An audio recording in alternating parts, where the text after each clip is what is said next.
You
want to support Roland Martin Unfiltered? Be sure to join our Bring the Funk fan club. Every dollar that you give to us supports our daily digital show. There's only one daily digital show out here that keeps it black and keep it real. As Roland Martin Unfiltered. Support the Roland Martin Unfiltered daily digital show by going to RolandMartinUnfiltered.com.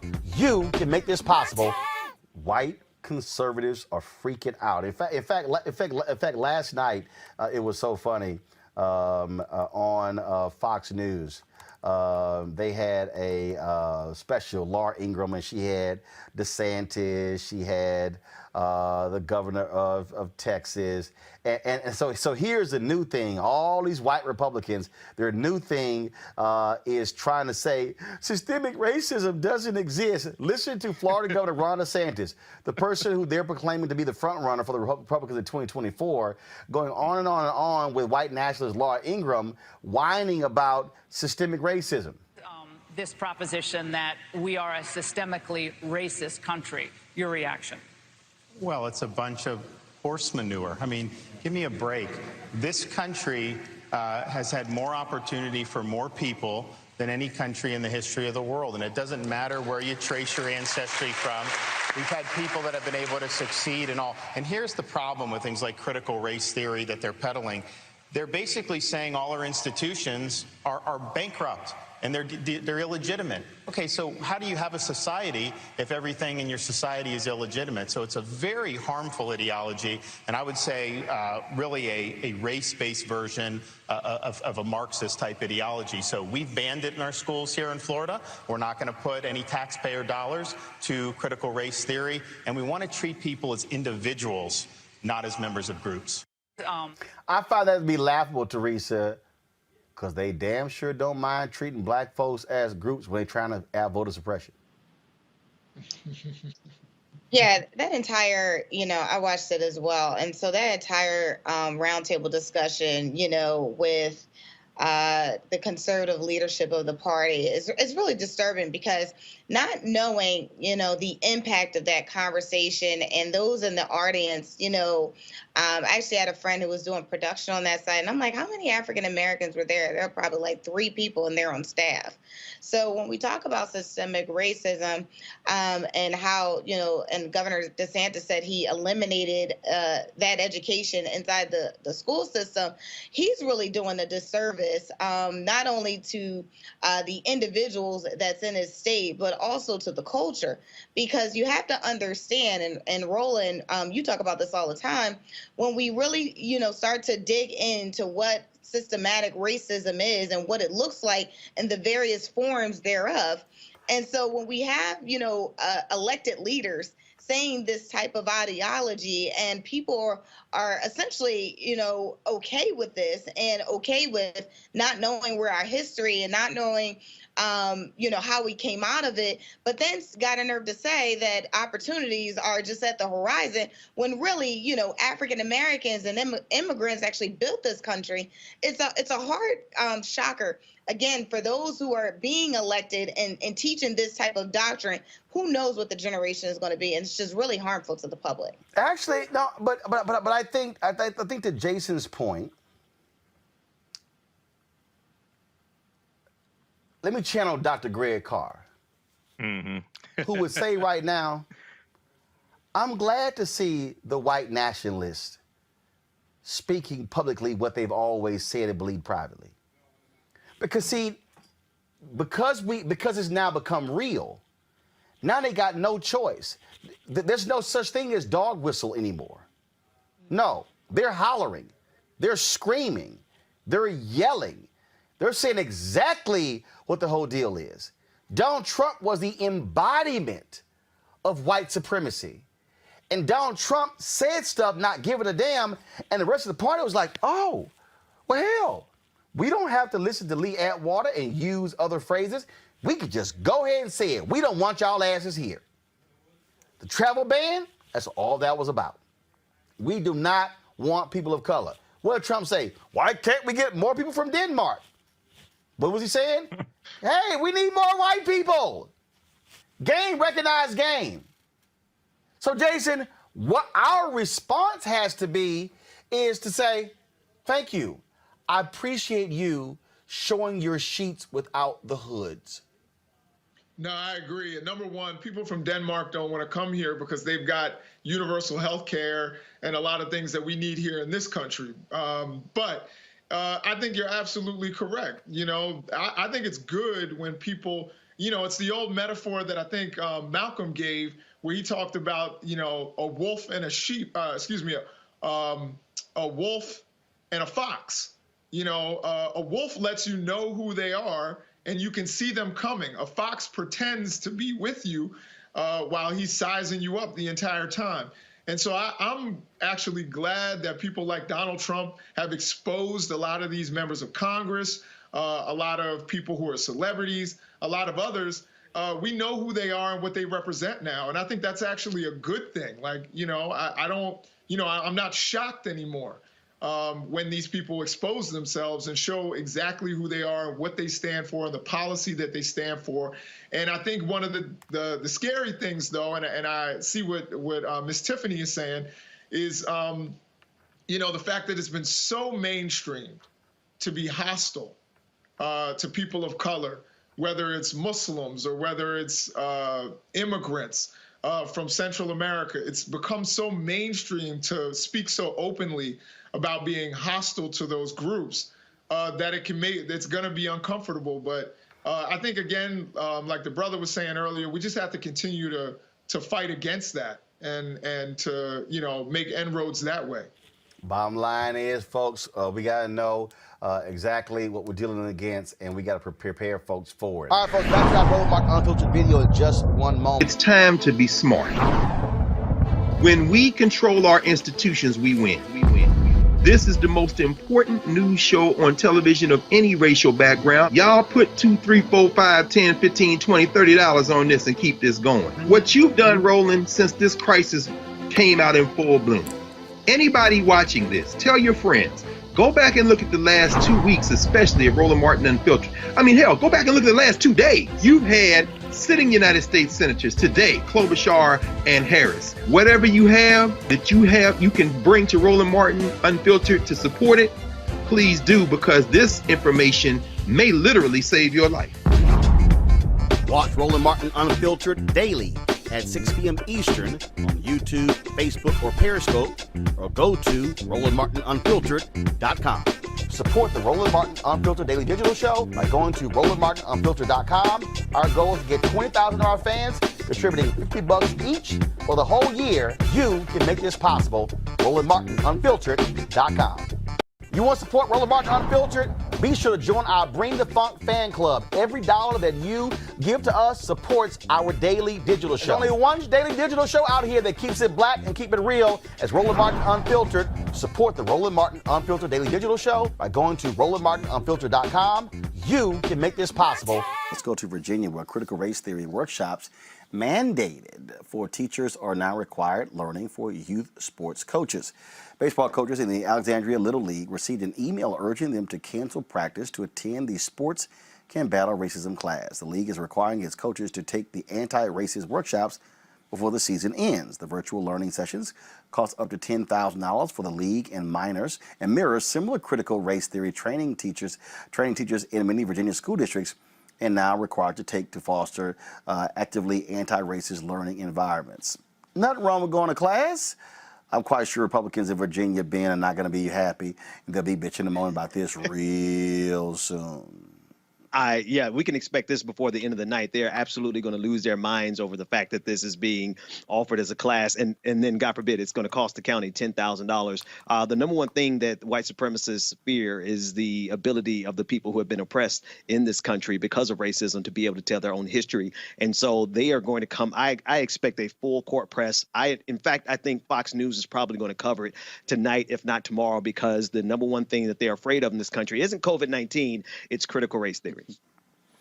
Kelly, I do laugh at how Republicans just go so crazy with critical race theory. And hell, they can't even define it. That was what I was about to say. I was like, do they even know what critical race theory is? I don't think to date I've seen an interview in which anybody on the Republican side either answers the question outright or gives a correct answer at all. But I will say, shout out to Kimberly Crenshaw for just changing our mindset when it comes to race and intersectionality as a whole. She is the one who coined the term and created the notion of intersectionality. And she is also the mastermind behind critical race theory, what it means and what it does. It's not diversity and inclusion training. It's not just some course that you take. It is a theory. It is a set of mindsets and thoughts that have been, documented that really just give you a basis for how and why things are. If you look at Christianity, there's a theory there's Christian theory, theology, there's a theory for everything. And critical race theory is basically saying, racism didn't pop up out of thin air, and neither did this system that we exist in that is inherently racist. It comes from something, and here are the tools needed to show you how we got here. It seems complicated, and it seems too advanced for children if that's what people are thinking. But just like how we started off with math at 1 + 1 and 2 + 2, critical race theory does the same thing. It's not like we're just gonna, put kids in a room and be like, hey, this is why people are racist. No, there are steps along the way that children can understand and comprehend. And frankly, they're a lot smarter than even we think. So I think it's an excellent idea, but I am, admittedly a little giddy as to see how Republicans and conservatives who don't know what CRT is how they're going to react to this news. Well, Congo, my deal is get the hell over it. Most definitely. Look, I'm just annoyed that they didn't call me to do these trainings, because I do them all day across the country, and I live right down the street. But more to the point, I literally spend my days working in K-12 institutions in public, private, and charter schools. And one of the things that is factual is that kids can learn to discriminate as young as 3 years old. Some say even earlier. They are learning this. And I can tell you about situations I'm dealing with right now in some of the schools I'm working with, where we have these elementary school students who are engaged in racist behavior, who are talking about making jokes about George Floyd or hands up, get up against the wall. I'm literally seeing this happening with kids ages 5, 6, 7, and older. It is actually happening. I just got off a call doing a training with about 200 principals from across the country. So this is real. And if we don't do the work to reach our kids now and the people who are around these children, such as the adults who are part of this program, we can guarantee that some of those adults who may have some issues relating to their own ideas of race are going to be passing them down. I remember a story where during their election, the last election, you had a teacher who was telling elementary school students that if they didn't vote for Trump, they weren't good Christians. So we see every single day that adults are passing their beliefs and their racist ideas down to these kids. And it's high time that we continue to have these intervention programs to reach them at a younger level so we can all work together to create communities where people feel like they are celebrated and not tolerated. All right, folks, back to that Roland Martin Unfiltered video in just one moment. Hello, I'm Nina Turner. My grandmother used to say, all you need in life are 3 bones. The wishbone to keep you dreaming, the jawbone to help you speak truth to power, and the backbone to keep you standing through it all. I'm running for Congress because you deserve a leader who will stand up fearlessly on your behalf. Together, we will deliver Medicare for all, good jobs that pay a living wage, and bold justice reform. I'm Nina Turner, and I approve this message.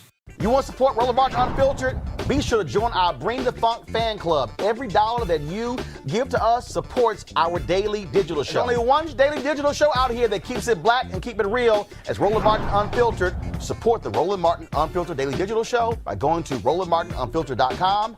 You can make this possible. No charcoal grills are allowed. I'm white. I got you, huh? Illegally selling water without a permit on my property. Whoa! Hey! You don't live here. I'm uncomfortable.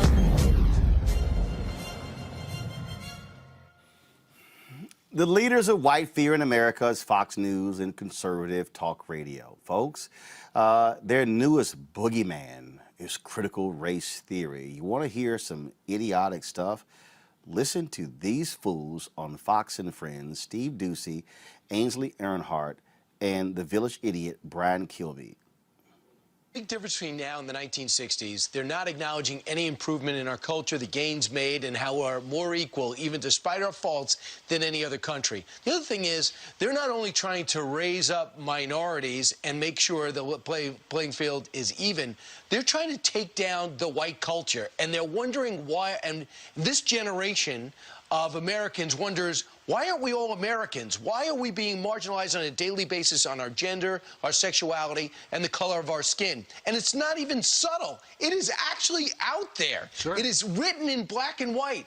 This is the big difference between other civil rights movements in our past. One, the first big one was a war. The second big one we saw in the streets, especially in the South. And this one we're seeing in the classrooms, and we've seen the enemy, and it's white people. And they wonder why people have a problem with it. It's pretty simple what most families in America, I think, are teaching their kids, and that's the golden rule, to love others as yourself. Don't see people for skin color. We look to the Bible in my house. We love everybody. Everyone was created by God. And we live in this great country where you can be anything that you want to be, and you can be an individual. This lady's saying they're not teaching them to be individuals. They're trying to instead lump them in as a group based on race. Sure. I want my daughter to know she can be autonomous. She can stand on her own 2 feet. She can be an individual and be exactly who she wants to be, and using the desires that God has given her to for a bright future. Well, you know, it is curious because it was just a couple of years ago where the United States of America elected an African-American as president of the United States. You know, the biggest entertainers, the biggest sports stars are African-American. Oh, he mocked critical race theory. Well, he did over on CNN, absolutely. And we played that a little while ago. Oh, you gotta love the whiny white folks over at Fox News. Tim Wise, he joins us right now. Tim does all kind of anti-racism work. Tim, you've written a book. One of your books was Dear White People, and an open letter to white America. And clearly Fox and Friends host didn't read it. Well, no, they didn't. I mean, look, first, let's be very clear. If you were to take Brian Kilmeade, hold him by his ankles over a bridge, and give him 2 or 3 minutes to actually tell you what critical race theory was, or else you were going to drop him, let's just say there'd be one less friend on Fox, right? Because he couldn't define it. And I'm not advocating the killing of Brian Kilmeade. Let's be very clear. I'm just saying none of these people who are critiquing what they call critical race theory could define it. They haven't read Derek Bell. They haven't read Kimberly Crenshaw. They haven't read Richard Delgado. They don't know anything about it. What they are using is that as a boogeyman term to refer to any discussion in school about the history of systemic racism in America and the contemporary reality of ongoing systemic racism. They simply do not want that analysis provided. They don't have a rebuttal to it other than to just say, well, there's no racism because, Obama won. Listen, Benazir Bhutto was elected not once but twice in Pakistan, a woman, but I bet they wouldn't say sexism has been eradicated in Pakistan. Right. The fact, and if it were up to white folks, including the ones who watch Fox and Friends, Obama wouldn't have won. White Americans, my people, I've been white a long time. I know my people well. Most white folks were happier with the thought of Sarah Palin maybe becoming president than Barack Obama. So how are you gonna hold up progress when you weren't part of it?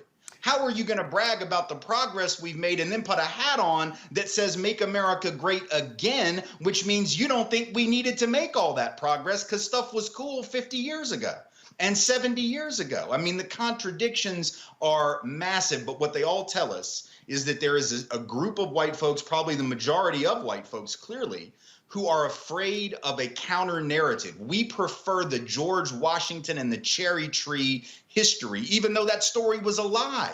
George Washington didn't cut down a cherry tree and run and tell his daddy. George Washington barely knew his daddy. His daddy died when George was young. That's all a made up story. But we prefer that to the truth, which was what? George Washington was a particularly vicious enslaver of other human beings who, when they made the mistake of running away from Mount Vernon, had them tracked down on pain of death and took bounties out on them. That's who he was. Now, if you don't want me to say that because that's unpatriotic, your problem is not with political correctness, it's with historical accuracy. And white folks, for years, we've been able to ignore the truth. Now, the culture, the demographics are such that we're having to confront the things we've tried to deny. And for some folks, it's too painful to look at. Well, if it's painful to look at, imagine how much more painful it's been to live. And that's what black and brown folks have had to do. Well, and what you're dealing with here, Tim, you're dealing with, and let's just be clear, the basis of Fox News that Roger Ailes put in place was to push the racial fears of white viewers, older white viewers. Fox News has always, I love it when they love talking about the new Black Panthers.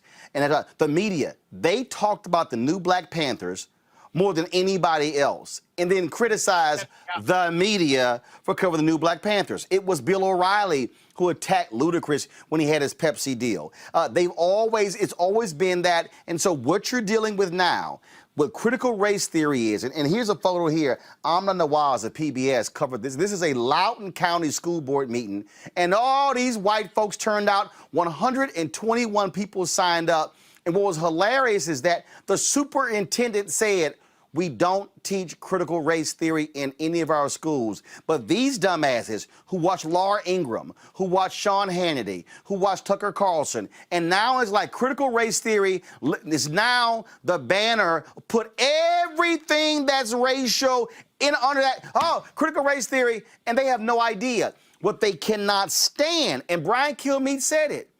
They do not like the fact that black people, Latino people, and Asian people, we now get to have an opinion about what it means to be an American. Right, and have the ability to be heard and to have that opinion represented. For years, that's the thing. If you've had hegemonic dominance of the culture, pluralism feels like oppression. Right. And all it is sharing space. All it is saying, listen, we're going to have a bunch of perspectives offered that have been silenced before. That doesn't oppress you. That doesn't marginalize you. If you'd open your mind and your heart a little, it might enrich you. But instead, these folks, just to give you an idea of how absurd, and I know you know this, in Idaho, there's a lawmaker who got up and gave a talk a couple of weeks ago attacking critical race theory, complaining about the teaching of, get this, not Derek Bell, not Kimberly Crenshaw, not Richard Delgado, To Kill a Mockingbird. Harper Lee. That is like a staple of the American literary canon. And by the way, it's a white savior narrative, and they still didn't like it. Like Atticus Finch is the white dude who comes in to save the black guy, and I won't give away the ending as to whether it works or not in case folk haven't read the book. But I mean, if you can't even accept To Kill a Mockingbird, which is about racism in 1934 Alabama, I think is the year, then and they couldn't, this person got up and said, they're teaching our children that black people have been oppressed. Well, if you can't even accept the idea that black people were oppressed 90 years ago in Alabama, how the hell did you get to 8th grade to the point where they asked you to even read that book? But that's where we're at, because we're so used to being able to silence black people, to silence brown folks, to not have to consider their view, or maybe just sprinkle their view a little bit, season up the dominant narrative with some views from the outside. But the fact that other folks are saying, no, we're going to actually teach our view right there in the middle. We're going to have the 1619 Project reimagine the actual founding and the origins of the country. That's not displacing the dominant narrative. It's saying you got to consider this perspective also. But if you've never had to do that, that feels like the end of the world. It is the definition of fragility. It is the definition of snowflake behavior, which I should point out are also white. And I don't think that's a coincidence. And the reason we're talking about this here, because look, our folks need to understand anything deemed racial, they're going to attack. I'm writing a book on this very thing that's going to come out next year called White Fear, The Browning of America is making white folks lose their minds. I mean, that's literally that's what's going on here. Donald Trump, his entire presidency was based upon that. He was pushing the racial buttons and all of this, and there's no coincidence. Tim, they need this to stoke white fear for next year's election. This is not by accident. They need white people to be upset and bothered. Here they come. They're marching. The migrants are coming here to kill us and take our jobs. The black people, now they're teaching our kids. No, you can't teach our kids about systemic racism and Ainsley Earnhardt, because in our house, we love the Lord and it's all about God. But Ainsley, I bet your church is damn near all white. Oh, yeah. Oh, yeah. Well, all the enslavers said they were Christians. I mean, what does that have to do with anything? You know, the Golden Rule has been around a really long time. I'm pretty sure that the folks that ran the plantations had heard of that one. You know, and yet oppression still was the norm. So folks, we've always said, treat the Declaration of Independence. I mean, Thomas Jefferson said all men are created equal, but he owned a couple hundred folks when he wrote that. So he clearly didn't mean it. So the question is, are we gonna just remember the fictional, hagiographic, rah-rah cheerleader version of American history? Or are we going to be honest that the country has been one foundationally built on a contradiction? The promise of democracy, but the reality of oppression. The reality of democracy only for a few and marginalization for the rest. And if you can't deal with that, right, then what you're showing is that this country, and especially its white population, is less emotionally mature than folks all around the world who have done a far better job at confronting their history. The Germans have done a better job. The South Africans post-apartheid have done a better job. The Rwandans after the genocide have confronted that history. And here we are a couple hundred years later, and we're still so consumed with the need to be the greatest country ever struck off from the forehead of God Almighty that we're not willing to look at the real damage that we've done, which means that we can't move forward. If you can't confront that pain and that past, you cannot move into the future a proud and confident nation and a pluralistic democracy. And that's what's at stake. This isn't just an academic discussion. And Tim, I wonder how many of those white folks showing up at the Loudoun County School Board meeting, I wonder how many of them said, take those Confederate statues down. I wonder how many of them said, I'm not going to vote for a party that supports Confederate monuments, that supports these things. You see the idiots who got busted in Texas, who were trying to who didn't even know what the hell was in the bill, got thoroughly embarrassed on the floor, and then they of course lost. You know, what we're dealing with here is, and I keep telling people, I keep telling everybody, this was not about Trump. This was about 2043. This is what's going to be happening, not over the next 22 years. By the time we get 2043, we have a nation majority of people of color. This is going to be a 50, 100-year battle because white America has been defined through the prism of whiteness. They have determined the beauty standards, the historical standards. They have determined everything, and what is killing them is, damn, now more of them are on television hosting shows. More of them are in corporate America. More of them are teachers. More of them, we now have to put up with them having an opinion. Right. Well, you saw this story the other day out of Ohio, Memorial Day thing, right? Where a 77-year-old retired lieutenant colonel who's white, who just simply said, here's the history of Memorial Day. Turn his mic. Turn his mic. We're not going to hear that. He is not talking about Hudson, Ohio veterans. Turn his mic off. And he was like, it's just the actual history. Right. I mean, if you can't even let the old white dude tell you the truth, then you know you're in trouble, right? They literally were so desirous of not allowing the centering of black people in any way that's positive. They don't mind centering black folks to be critical of black folks. They don't have any problem centering blackness to point out what they consider pathologies in black communities, families, and culture. But if you talk about the contributions of black people to this thing that you consider, basic to your reality, Memorial Day, oh no, we can't hear that. So what that says is you hit it on the head, that America is a de facto white nationalist colony and always has been. And the fact that folks now are saying we have to confront and look at that is uncomfortable for them. They deny the foundations of the country, and they say that to point them out is anti-white. But what we're pointing to are the things that the founders themselves said. I often point out the very first thing that Congress did after the Constitution was ratified, before they raised taxes. The first thing, number one, go ahead. The first thing they did after the Constitution was ratified, first order of business, the Naturalization Act of 1790. What was that? It said all free white persons and only free white persons could be citizens of this country. So they were basically saying the most important thing we can do, we're not even going to congratulate ourselves on the Constitution. We're not going to get the Army situation figured out, raise money for no. We have to let you know this is a white country. They said it. That's not Derek Bell saying it. That's not Kim Crenshaw saying it. That's not Richard Delgado, and it's not you and I. That's the founders of the country, the first lawmakers that said, yes, this is white.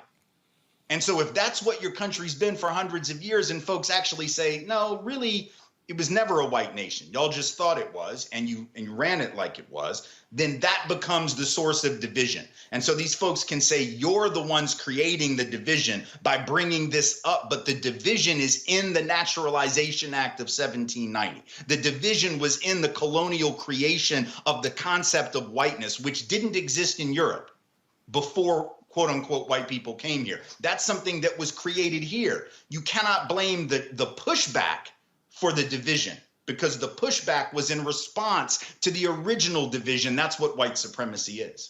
Tim, go to my computer, the American Legion Department of Ohio, just to show what happens when you act stupid. They've invited that retired lieutenant colonel to give the same speech next week at their Buckeye Boys State, an annual gathering that teaches young men about government. See what happens? Very few people were actually at that Hudson, Ohio Memorial Day event.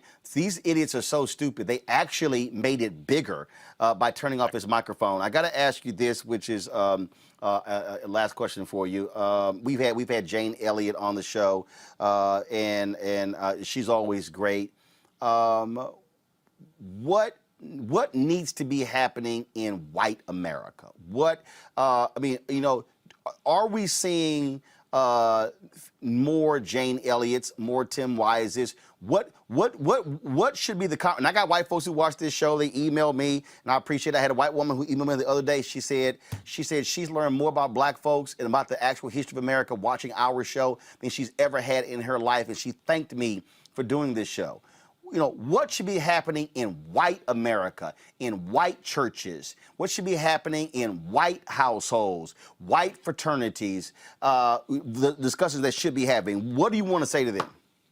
Well, I mean, look, I guess the thing I would say is to white folks, do you feel a helplessness around this conversation, an inability to engage? You get anxiety when issues of race come up. The reason for that is lack of practice learning about, talking about, and thinking about these issues. If you don't like the discomfort created by the conversation, which I get, like if we had a conversation about calculus, I would be very uncomfortable because I never studied it and I don't understand it.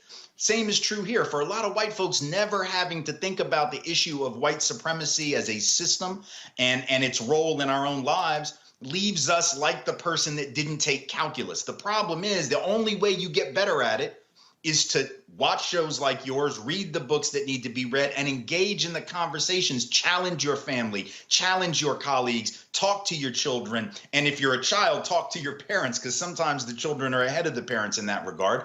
And ask some real fundamental questions about how did this church get to be so white? How did this school get to be so white? Why is this neighborhood so white? These are conversations that I had with my children. We would talk about this stuff from a very early age. Why are the Disney representations the way that they are? Media messages. What are the messages that kids pick up from all the media that they ingest? There's lots of places to start, but you have to do that if you're going to get the practice necessary to have dexterity in racial conversations and to really be able to do what we call race talk.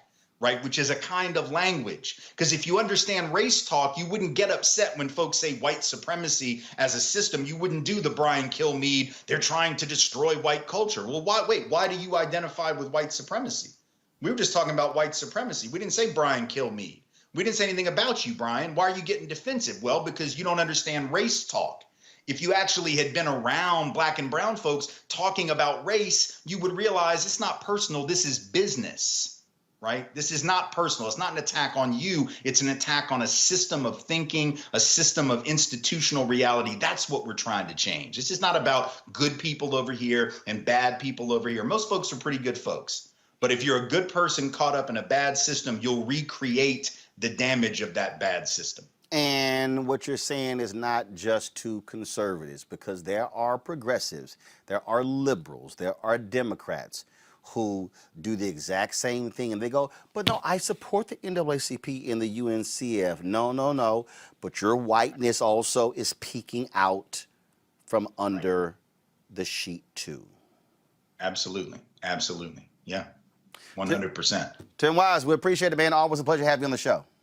Thank you. Thanks for having me. Folks, back to our Roland Martin Unfiltered video in just one moment. Racial injustice is a scourge on this nation, and the Black community has felt it for generations. We have an obligation to do something about it. Whether it's canceling student debt, increasing the minimum wage, or investing in Black-owned businesses, the Black community deserves so much better. I'm Nina Turner, and I'm running for Congress to do something about it. You want to support Roland Martin Unfiltered? Be sure to join our Bring the Funk fan club. Every dollar that you give to us supports our daily digital show. There's only one daily digital show out here that keeps it black and keep it real. As Roland Martin Unfiltered. Support the Roland Martin Unfiltered daily digital show by going to RolandMartinUnfiltered.com. You can make this possible. Of course, you have all this conversation dealing with critical race theory. 1619 Project, folks, is not critical race theory. And one of the folks who has spoken out, we talked about this last Friday, was a Black woman from Florida talking to the State Board of Education about critical race theory not teaching the truth. Keisha King is political consultant and co-chair of Moms for Liberty, and she joins us right now. Keisha, glad to have you in Roland Martin Unfiltered. First and foremost, what exactly is critical race theory, and is it where was it being taught in Florida schools? So critical race theory is the idea that America, the foundation of America is, racism is ingrained into the foundation and it cannot be removed. And so the outworkings of that today and in classrooms is that, this is a very simple way to say it, but white heterosexual men, able-bodied, are deemed the oppressors, and everyone else is deemed oppressed. And you can't get away from that. It is what it is because of the idea that racism is ingrained into the fabric of America, that you can't repent from it, you can't move forward from it, and it's there to stay. Actually, what you just said is not true. So this is what the folks at Ed Week have laid out. Critical race theory is an academic concept that is more than 40 years old. The core idea is that racism is a social construct. Is that true or false? Is racism a social construct? I do believe that, yes, racism is a social. All right. And it says that it is not merely the product of individual bias or prejudice, but also something embedded in legal systems and policies. Do you believe that racism is embedded in legal systems and policies in the United States? I do not. Do you believe that racism is embedded in housing policies in the United States? No, because people run these systems. And so we would have to say that racism is embedded into people if we are going to say it's embedded into these systems. Well, so abstract. They are actually run by human beings. But if the individuals are actually running the system and then it's being implemented, then it's still in the system. So, for instance, when you talk about housing in your state of Florida, there have been stories where African Americans, there was one woman who was married to a white gentleman where an appraiser came out to their home and gave them a far less value on their home when they removed all of everything in their house that identified as black, then a second appraiser came out, there was a higher valuation on their home. Is that racism? I'm not sure, but I mean, I certainly know that racism exists. But hold on, you're not sure. You're not sure that if an appraiser comes out and gives a lower home appraisal, and after meeting the black woman, the black wife, but then when they brought a second appraiser out, the black wife was nowhere to be found. They removed all pictures of her in the home. They removed anything black art or whatever. Then all of a sudden there was a higher appraisal value. Same house, exact same house. But all of a sudden it's got a higher appraisal value.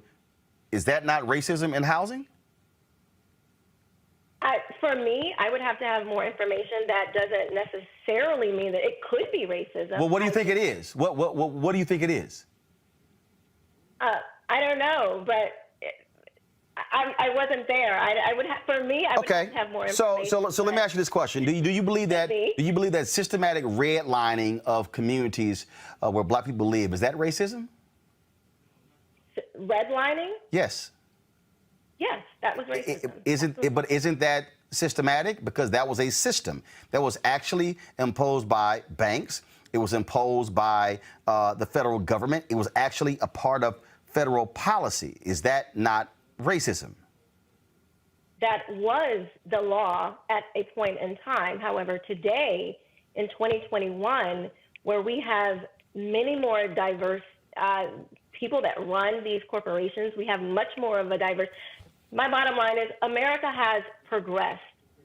We are not the same country that we were. Of course not. But we're centuries ago. So that doesn't mean that when we see disparities, it automatically is an implication of racism. So let me ask you this question. But it's not always that the case. Okay, so if you're seeing disparities, in terms of in this country, if you're seeing disparities in terms of African Americans, whether in executive suites, if you're seeing that. If you're seeing the same thing in other areas, what would you attest to? If you all of a sudden you look at Silicon Valley, if you see in companies on the West Coast, and you see 1.5% or even fewer black folks working at those companies, what do you say is the problem? I would say that we should encourage our community to get more involved with STEM, math, science. But we don't need to be teaching that we're permanently in a state of oppression. But Keisha, we need to be teaching math. But Keisha, but do you even know that 60% or more of the jobs in Silicon Valley have nothing to do with STEM? Regardless, I mean, they're not. No. Doesn't necessarily mean that they're all white either, because a lot of these people are from India. A lot of them are Asian, so it's not that they're just white people running these things. I mean, there are other so that's not problematic that have dominance in those industries as well. And I just believe that we should be afforded those same opportunities to progress into those industries. But right there, you said we should be afforded those opportunities.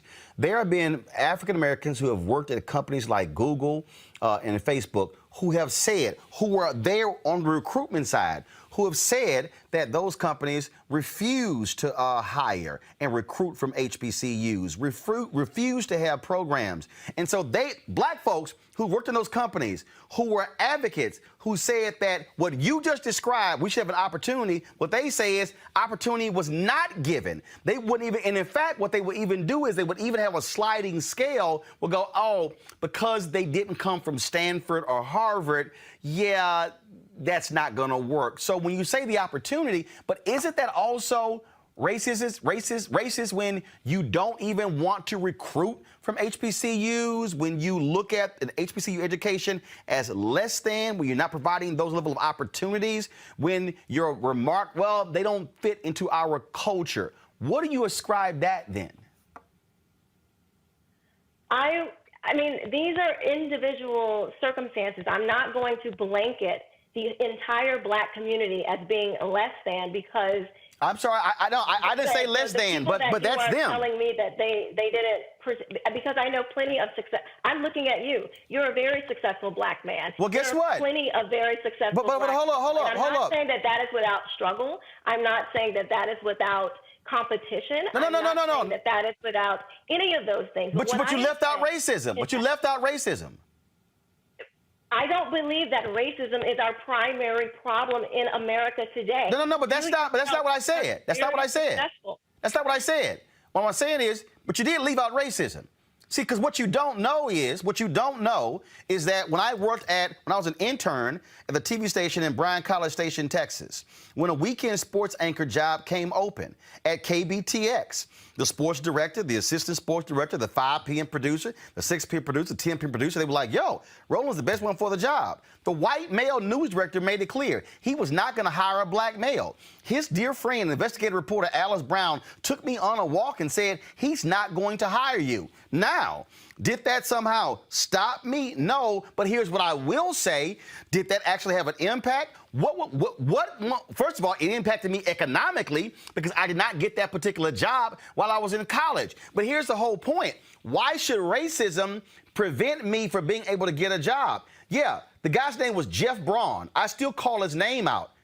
And it was undeniable. I'm talking about, like, it wasn't even close in terms of who was best. And so that was an example that I personally experienced in terms of racism in my career as a student at Texas A&M. And what I'm saying to you is that exists. I have been in media since I was 13 years old. Racism exists in media. I have seen editors choose not to hire folks based upon race. So to act like it doesn't exist, when you look at the numbers, it's undeniable in media when white men dominate the C-suite and very few of us are able to get through the ladder. It's real, but to you say those are individuals. Mr. Martin, one of the very first things I said was that racism exists. So I never said that racism does not exist. No, but you said not in system. As long as we're on this side of heaven, there will always be racism. There will always be murder. There will always be horrible, awful things. And what I am saying is that we are the most successful black people, black Americans are the most successful black people in the entire world. And so what I am saying is that it is insulting for us to be in the most successful country in the world, the most progressive people in the world, for people to tell us that we are in a perpetual state of oppression is an insult. I am not telling my child that they are limited by their skin color. I will never tell my children or myself. Is that what critical race theory does? Is a burden to me. Is that what critical race theory does? Because again, you spoke at the Florida State Board of Critical race theory is the idea that racism is ingrained into the nation, in all the institutions, and there is in all the organizations, and there is no way to remove it. And how it's outworking in today and in the classrooms is that white people are deemed the oppressor, which means that they just have this superiority. I'm sorry. Where is that? So where in Florida? And we're just automatically oppressed. Where in Florida is critical race theory being taught? Where? In my daughter's school, which I heard her teacher teaching. They don't have a critical race theory book. So hold on. One second. Hold on 1 second. Open up your critical race no, hold on 1 second. 1 second. 1 second. Okay. They're not saying No, 1 second. 1 second. You said you heard your daughter's teacher teach critical race theory. Critical race theory is not being taught critical race theory is being taught on the college level. So what are you associating as critical race theory? Because, for instance, there are a lot of people like, Senator Tom Cotton and others. They think the 1619 Project is critical race theory. It's not. Do you believe the 1619 Project is critical race theory? If you are teaching that racism is ingrained into the system of America, that is the basis of critical race theory. No, it's not. No, you're wrong. If you read Derek Bell, if you read Kimberly Crenshaw with the intersectionality, if you study what they write, that is what they are teaching. Hold on. Idea from critical theory, from legal theory. This is not new. This started in Germany. It's a legal theory. Yes, it is a theory. We teach evolution theory. Theories are taught in school. No. But this particular legal theory is not being taught in the curriculum in Florida. Where? Mr. Martin, I heard a recording from my daughter's classroom where her teacher was teaching the theories of critical race theory. I heard this for myself. With her first week in school, she was asked what pronoun she wants to be identified as. She never... That's not critical race theory. Hold on 1 second. That is what I never said that was critical race theory. But the idea that was being presented to her is what made my alarm go off. And so I started to tell her about some different things because I've been studying this for over a year now. I'm not new. This is not a new concept to me. And because I understood how it starts to come into conversations and things like that, I knew what to look out for. And she on her own recorded this conversation because I've been teaching my children of what to look out for. And so, yes, it is not an official curriculum, but it is being weaved into official curriculum, which is exactly what I heard her language arts teacher teach on that day. And in Duval County, in Jacksonville, we had a segregated assembly that was put on by a diversity, equity, and inclusion consultant, where she was going to segregate the black children from the white children. Why? I am sorry. Hold on, wait. I don't care why. Hold on, wait. Why? No, what was it? No, I'm asking. No, I'm asking. Wait, no, 1 second. 1 second. 1 second. 1 second. Keisha, 1 second. You said a diversity consultant was doing this. I'm asking the question, why? What was she trying to teach? What's the why? When someone is segregating people what about the biracial children? Where do they go? I'm asking. No. You're not answering my question. You're not answering my question. You're not answering my question. Why? What was the exercise? What was the exercise?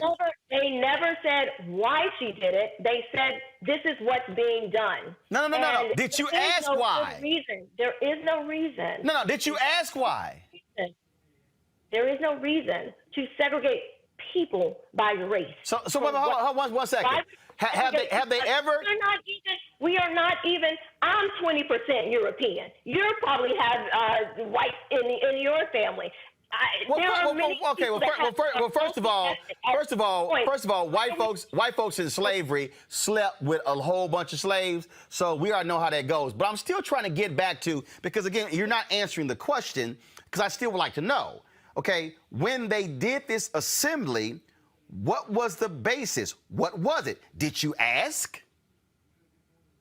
There was no explanation. Emails went unanswered. No. Did you ask? Explanation. When parents, black, white, and others, heard about the segregation of their children by color, that was a problem, regardless of the reason. Did you ask? Now, can you answer my question?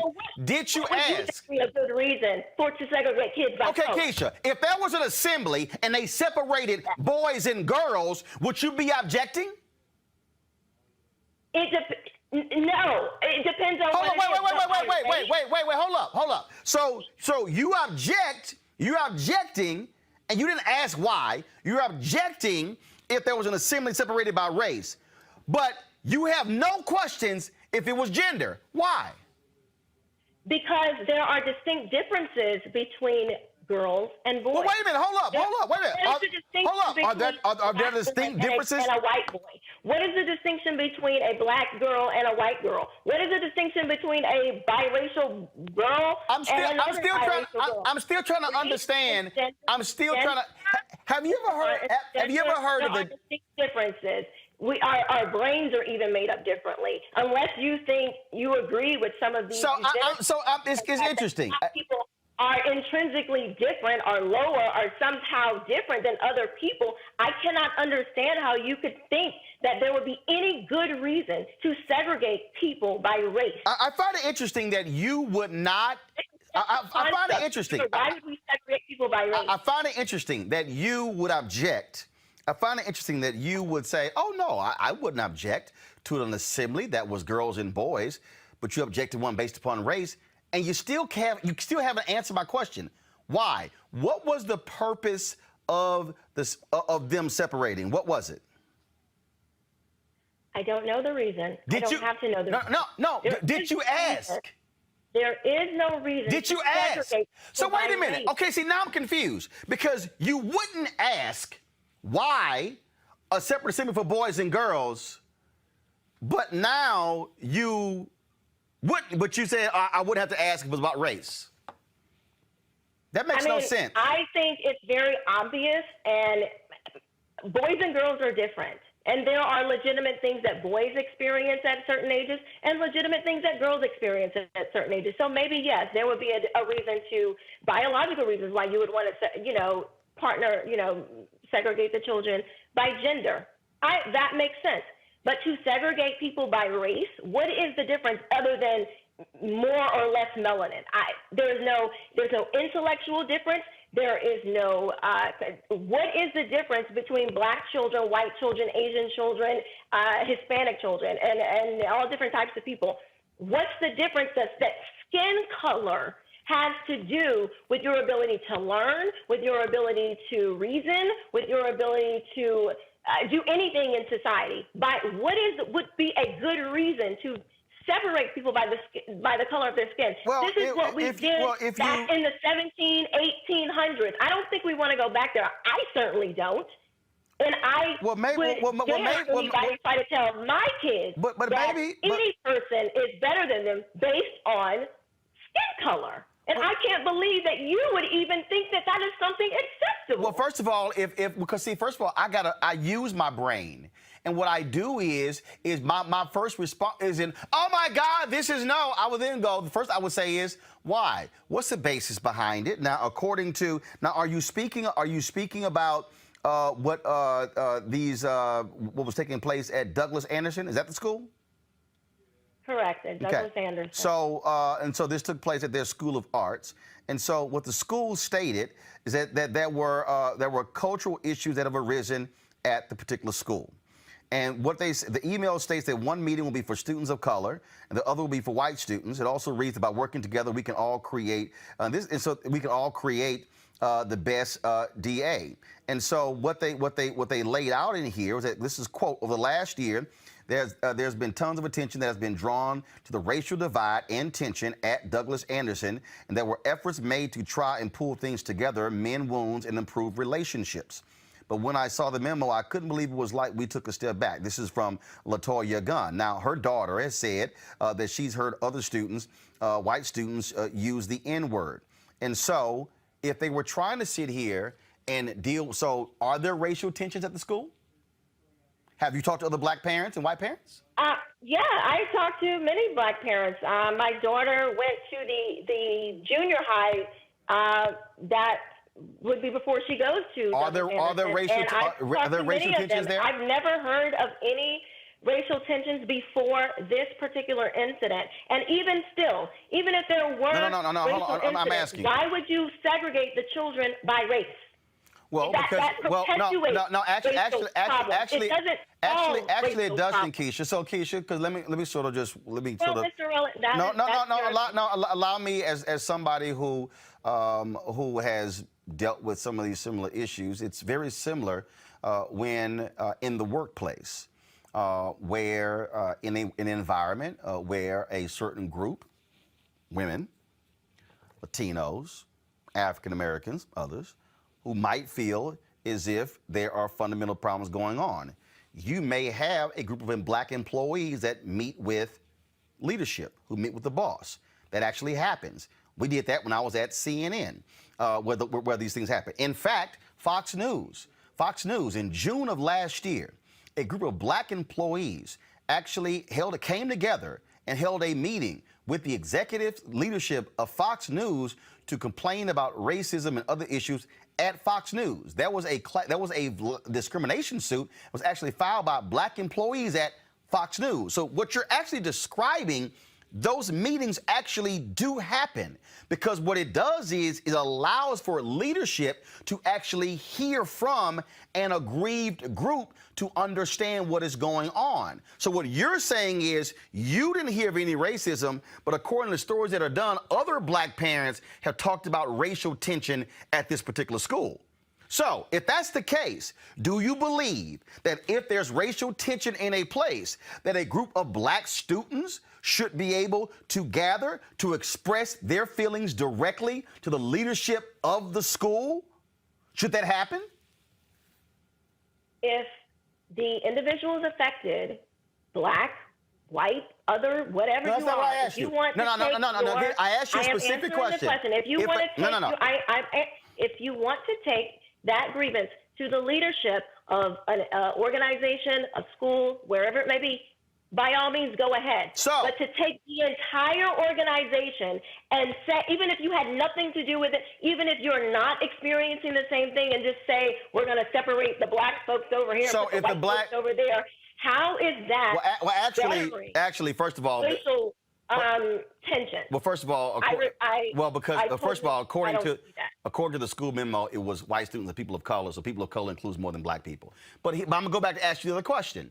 If there was an issue where girls at this school had a fundamental issue, would you have a problem if the girls met separately from the boys? I would say it again. If those girls, the specific girls who had a problem, I don't think you should round up every girl just because some girls had a problem. But that's totally different what you said earlier. Some girls are not experiencing, that's exactly what I said. You should take the individuals that it was affecting and let them go to leadership. Take the individual girls, boys, whoever. Let them go to leadership. Why are we rounding up everybody as if we all think the same and we don't have any type of autonomy or self? Earlier you said you have no problem with a separate girls' assembly, separate boys' assembly. You said out your own mouth, oh, there are differences. Mr. Martin, these are two totally different questions that you literally said. You objected. Did I think that girls and boys should be segregated at any point in time? And I said, yeah, okay, I can see where girls and boys could be separated. If you're talking, you may want to talk about getting your cycle. Boys don't experience that. Or, boys going through different things that they go through biologically. I can understand a grouping of So you can. That happens to every girl. So you can understand that, but you can't understand a group of white students, a group of people of color, and talking about the issues they may be facing. And here's the deal: if you're black or Latino and you go to the meetings of people of color, you can stand up and actually say, "Hey, I've had no issues, no problems here at the school. It's been great and wonderful." What's the problem?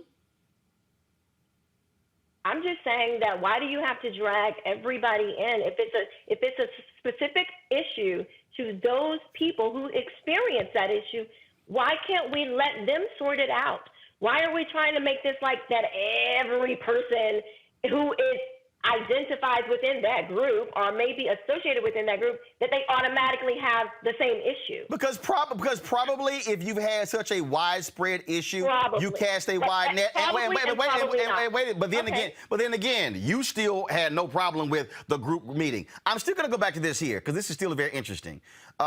You talk about critical race theory, and what we're seeing across this country, we're seeing folks just lump everything in together. Any conversation, so anything dealing with race, and that to me is what the folly is. The reality is, in Florida schools, just like in Texas, in Oklahoma, and Arkansas, critical race theory was not being taught.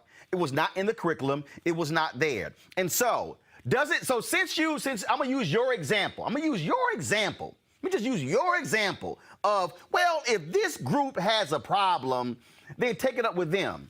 So if you had a problem with one teacher saying something to your child, why pass a statewide ban on critical race theory when it didn't even exist? Why? If it's only your child or a couple of others, I'm using your setup. Why do a mass ban if there's only a handful of examples? Why? This is not being taught to just a few individuals. It's not being taught at all. How do you know that, Mr. Martin? Critical race theory is not in the curriculum in Florida. Like I said, there is no book that they have. It's not an official. Okay, so how many teachers are teaching it in Florida? Two. Okay, so for instance, how many teachers in Florida are teaching critical race theory off the books? How many? I'm not sure. Okay, but stop. You're not sure.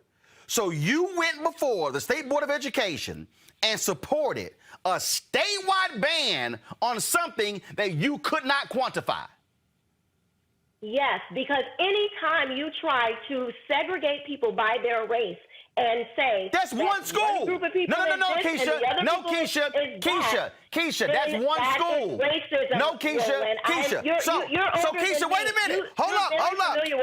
Let's stay right there. Clearly, so you're talking about it. So wait a minute. You're now contradicting yourself. No, I am you not. are. You just said if a group of people have a problem at a school, the administrator should only take it up with those people and not do a full assembly, right? That's what you said, right?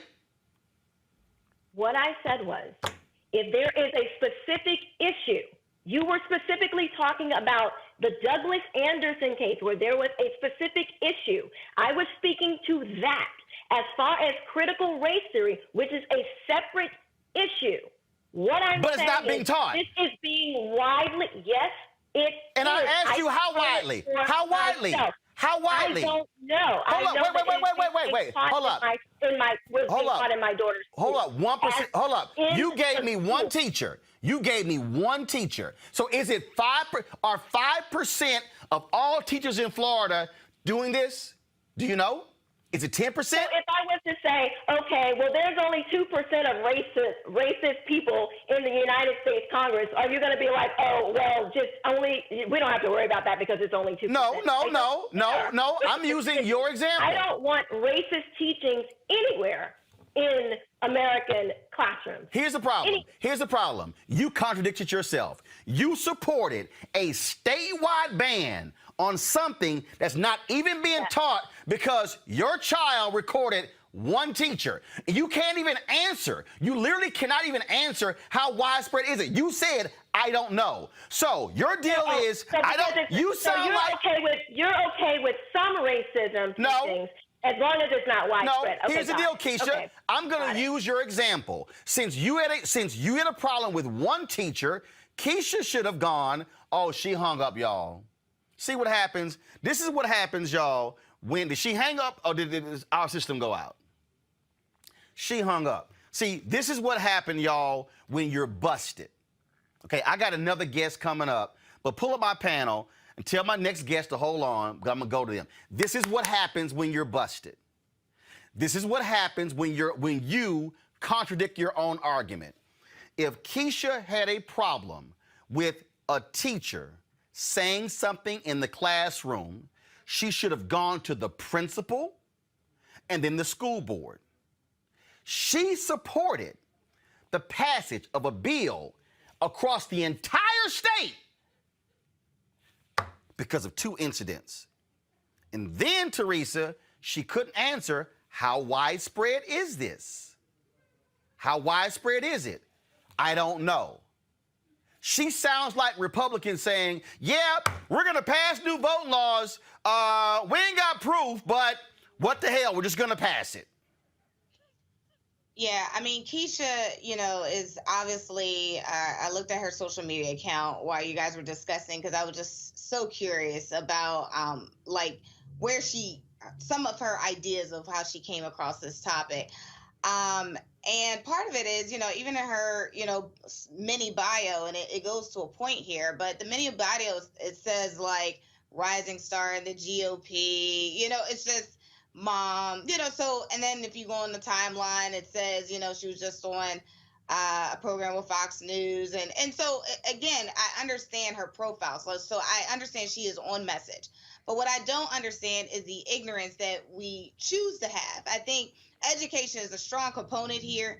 I think most of it she was grasping, but then the contradiction of what she was saying also put her backwards in her original position.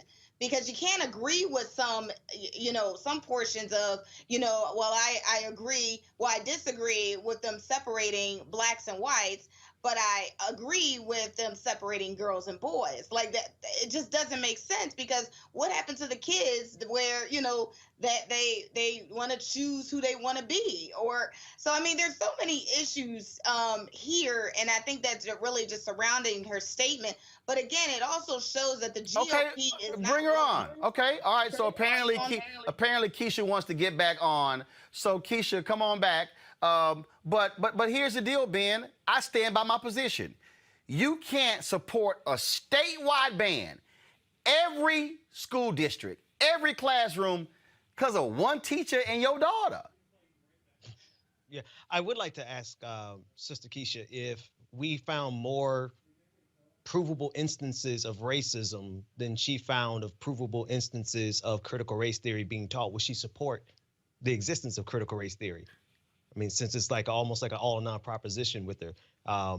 Because then my second question would be, when's the last time she actually can say that she personally experienced racism in this country? Because I think she's vacillating back and forth between racism as an individualist construct, something that an individual is responsible for. And that's usually what conservatives do to make sure that this structural system is never held accountable by saying, oh, that's an individual racist problem. So I do want to kind of know if we found more examples of racism than she found of examples of critical race theory, would she go before the board and support critical race theory? Hey, y'all, what's the status of Keisha? All right. So let me do this here, y'all. Okay, we gonna come back later in the show with part 2 with Keisha.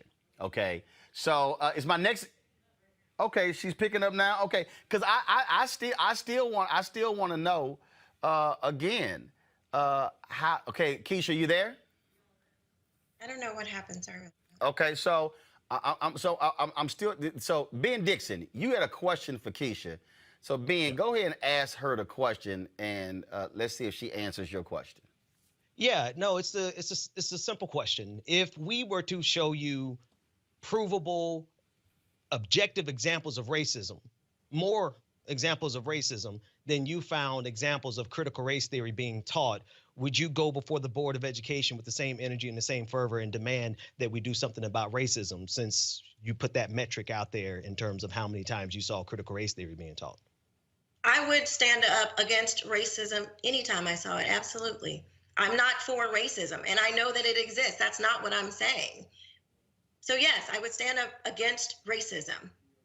That's what I'm doing now. So you see more of a problem in the racism of your perceived racism of the 1619 Project, critical race theory, than any. No, not 1619 Project, not 1619 Project. But the conflation of the two. Right. No, but so again, because it's not the same. I still just want to know, what is the percentage of, again, these examples you're using, how many are we talking about? 5, 20, 100, 2,000, 5,000, 10,000. This thing that you're describing that your daughter experienced, how rampant is it in Florida?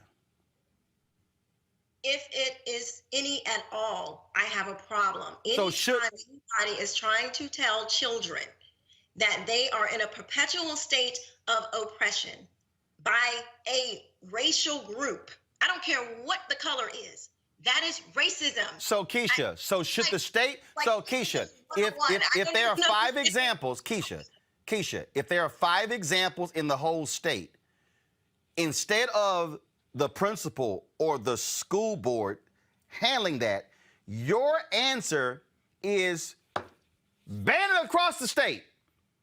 Even though I don't know. That would just like saying, well, there was only one hanging, so why do we need to ban hanging people, hanging black? Okay, but see now, that makes no sense. That literally makes no sense. Okay. Because again though, I'm using your language.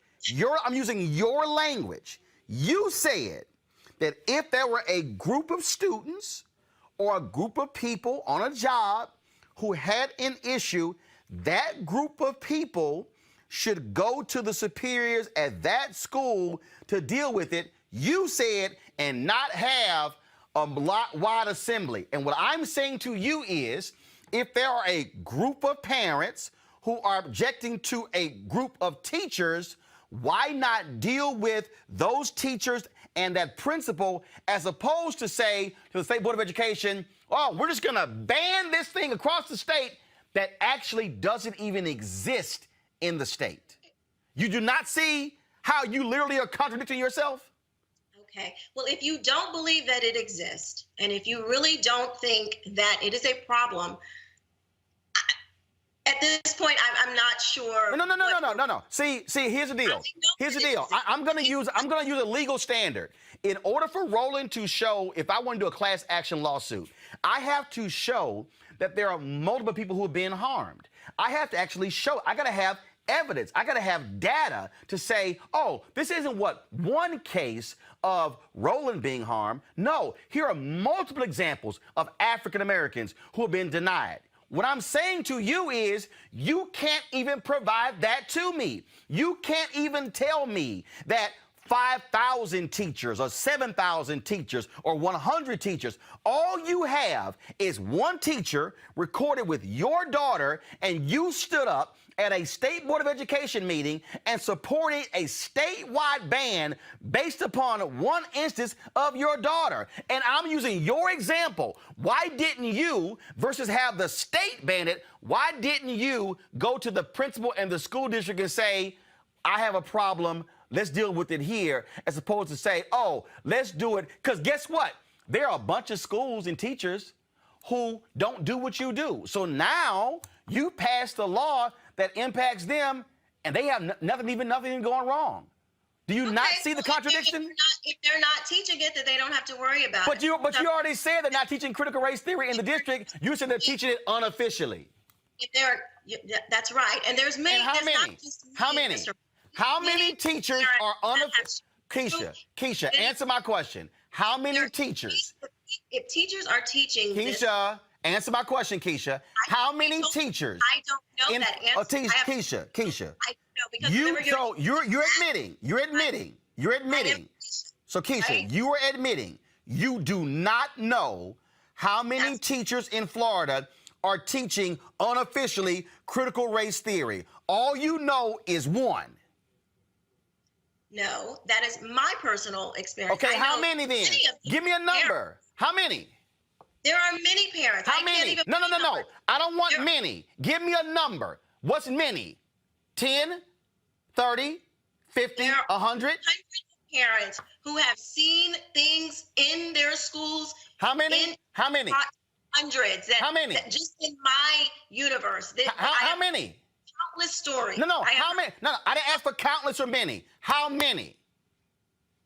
I don't have a number. So you have a number. How many school children in Florida? You're right. No, Keisha, how many school children in Florida? In the Duval County School District. No, in the whole state. I'm not sure. Millions. Okay. Sure. There are nearly 3 million students in public schools in Florida. And you supported a statewide ban that's not even impacting you, and you can't give a number. But you said that you object to an assembly being people of color and whites, and you said that if you have a problem, they should meet with only the affected people. Do you not see the contradiction in your own statement? No, I do not, and here is why. Okay. Because you have individual isolated incidents where there is no the part that you're missing, Mr. Martin, is that even though it's not written in curriculum, this is your same argument that racism is everywhere. It's not written into law, but it's still everywhere, according to you. No, actually, you're wrong. Because when I look at Georgia voter suppression law, when I look at Texas, and I look at the fact that the Texas voter ID law, 5 federal judges deemed it discriminatory against minorities and ruled it unconstitutional, I would say that's writing it into law. So you're wrong. You're stating that. No, what I'm stating is that 5 federal judges ruled the Texas voter ID law was unconstitutional and discriminated against minorities. So what I'm arguing is that law that was written, yeah, that was discriminatory as it was written. So yes, you're correct. If racism is being taught in schools, even if it is unofficially taught, what is wrong with saying, okay, you know what? This type of teaching it's not going to be taught at all. I would say this here. I would say it would be nonsensical. I would say if there was one teacher who was at a school district who was teaching something that was racist, I would say deal with that teacher and not say, oh, we're going to say all teachers across the state. Here's the bottom, Keisha. You don't have the data. You can't even give a number, and you can't. And what I'm saying is it's nonsensical for conservatives in these states passing statewide bans on something that's not even being taught, and you don't even know how significant it is. So, and here's the whole piece. Critical race theory is not a part of the curriculum. It doesn't exist in Florida schools or Texas or Oklahoma or Arkansas. And for the people who say it is, you simply can't provide the data. So, I appreciate it. You give your final comment. Go ahead. That said that, that racism, was not really a problem, and they didn't think that slavery should have been abolished either. So I'm guessing that's what it.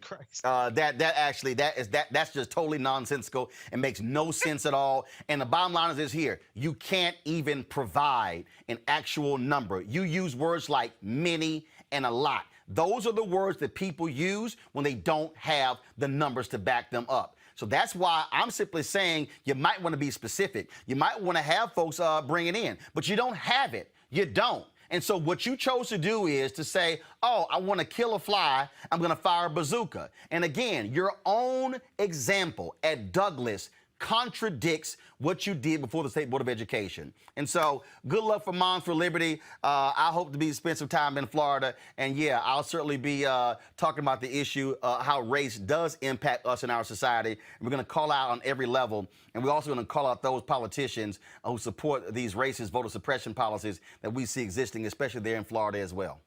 So we appreciate it. Thanks a lot. Thank you. After I roll my unfiltered video in just one moment.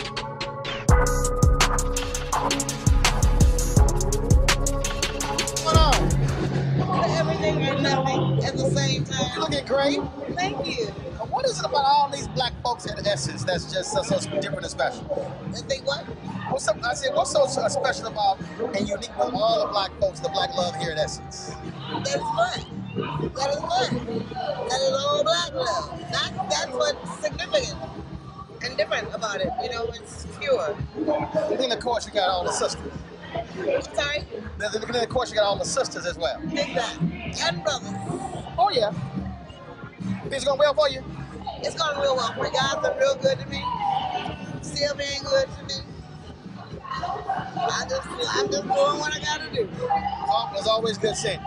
Well, thank you so much. I love this. We got to mix it up a little bit. I feel you, baby. If you ain't regular, you can't have regular pockets.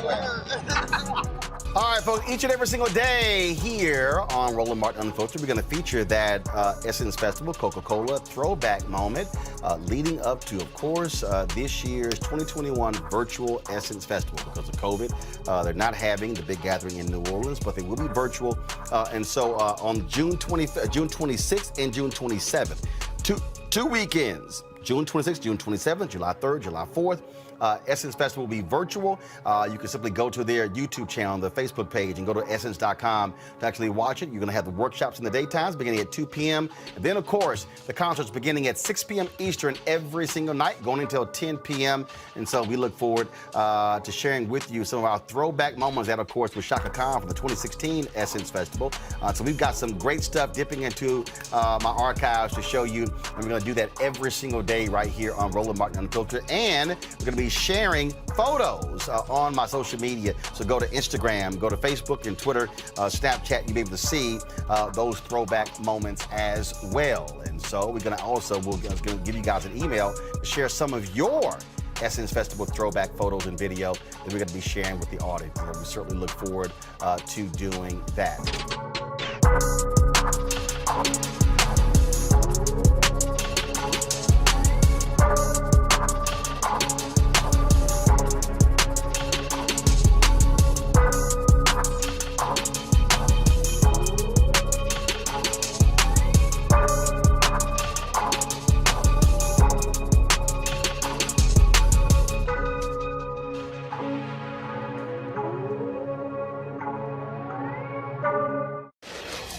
All right, welcome back to Velshi. Back with me, Roland Martin, host of Roland Martin Unfiltered, Dr. Brittany Cooper, Africana Studies professor at Rutgers University, author of the book Eloquent Rage. Dr. Cooper, I want to put up a chart of how many times my friends at Fox across the road have used the word critical race theory over the last year. That's the monthly mentions. They're up to about 600 in June.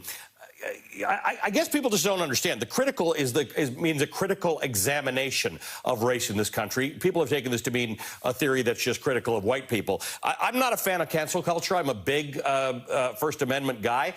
But on this Juneteenth day, it is important to understand that there are probably some schools in this country in which a teacher can't teach about Juneteenth because it falls into the category of all the stuff that's been banned that they can't talk about anymore.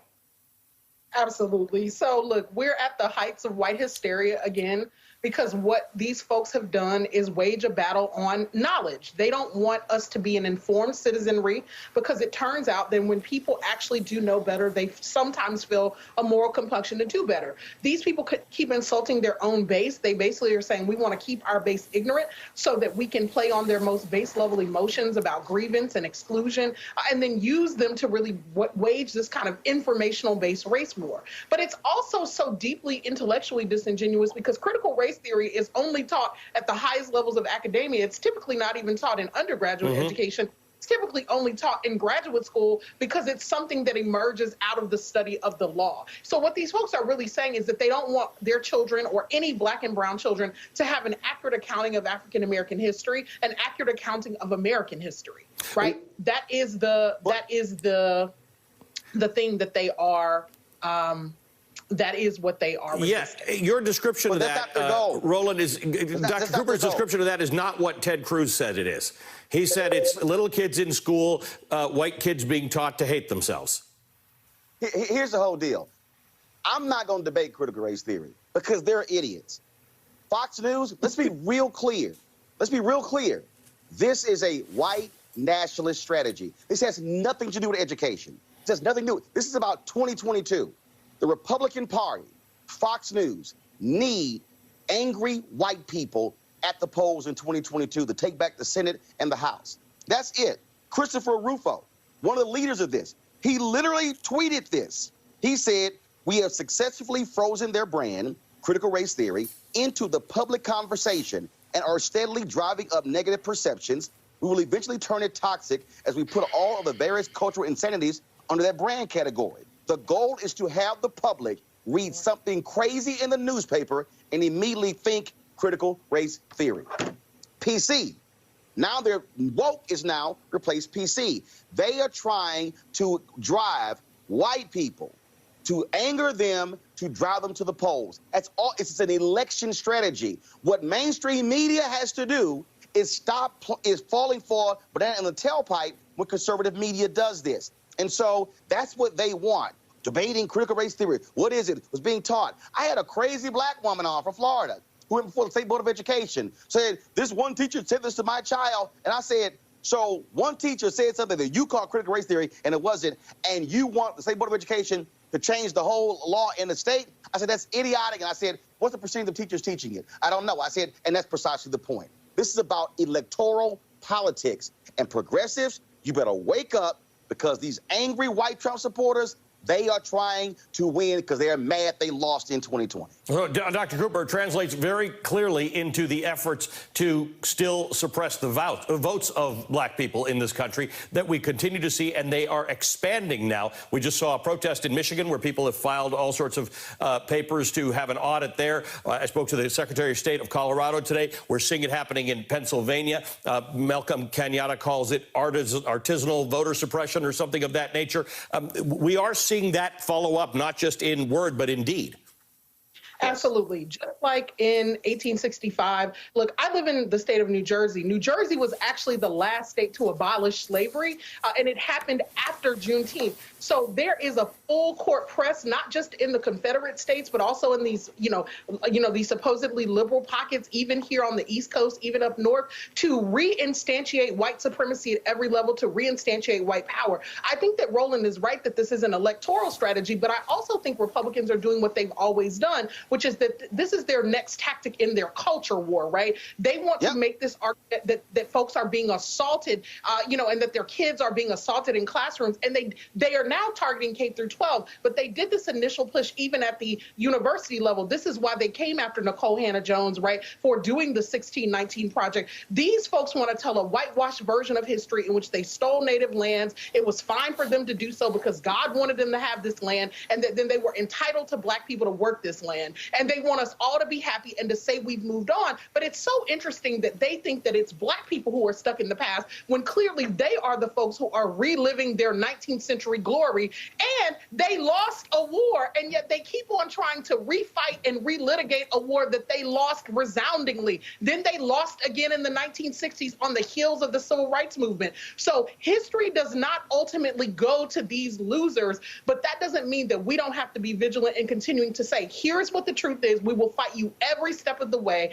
And Juneteenth reminds us that our people didn't just get freedom because white people gave it to us, but that we fought and that we continue to control our history, our narrative, our story. That is what makes white people so mad, that black people have agents for our story, and we're going to continue to do that. Roland, you got 10 seconds. They control 60 plus of the 99 state legislatures. They control the Supreme Court 6-3. They control 30 governor's mansions. Understand, this is about power.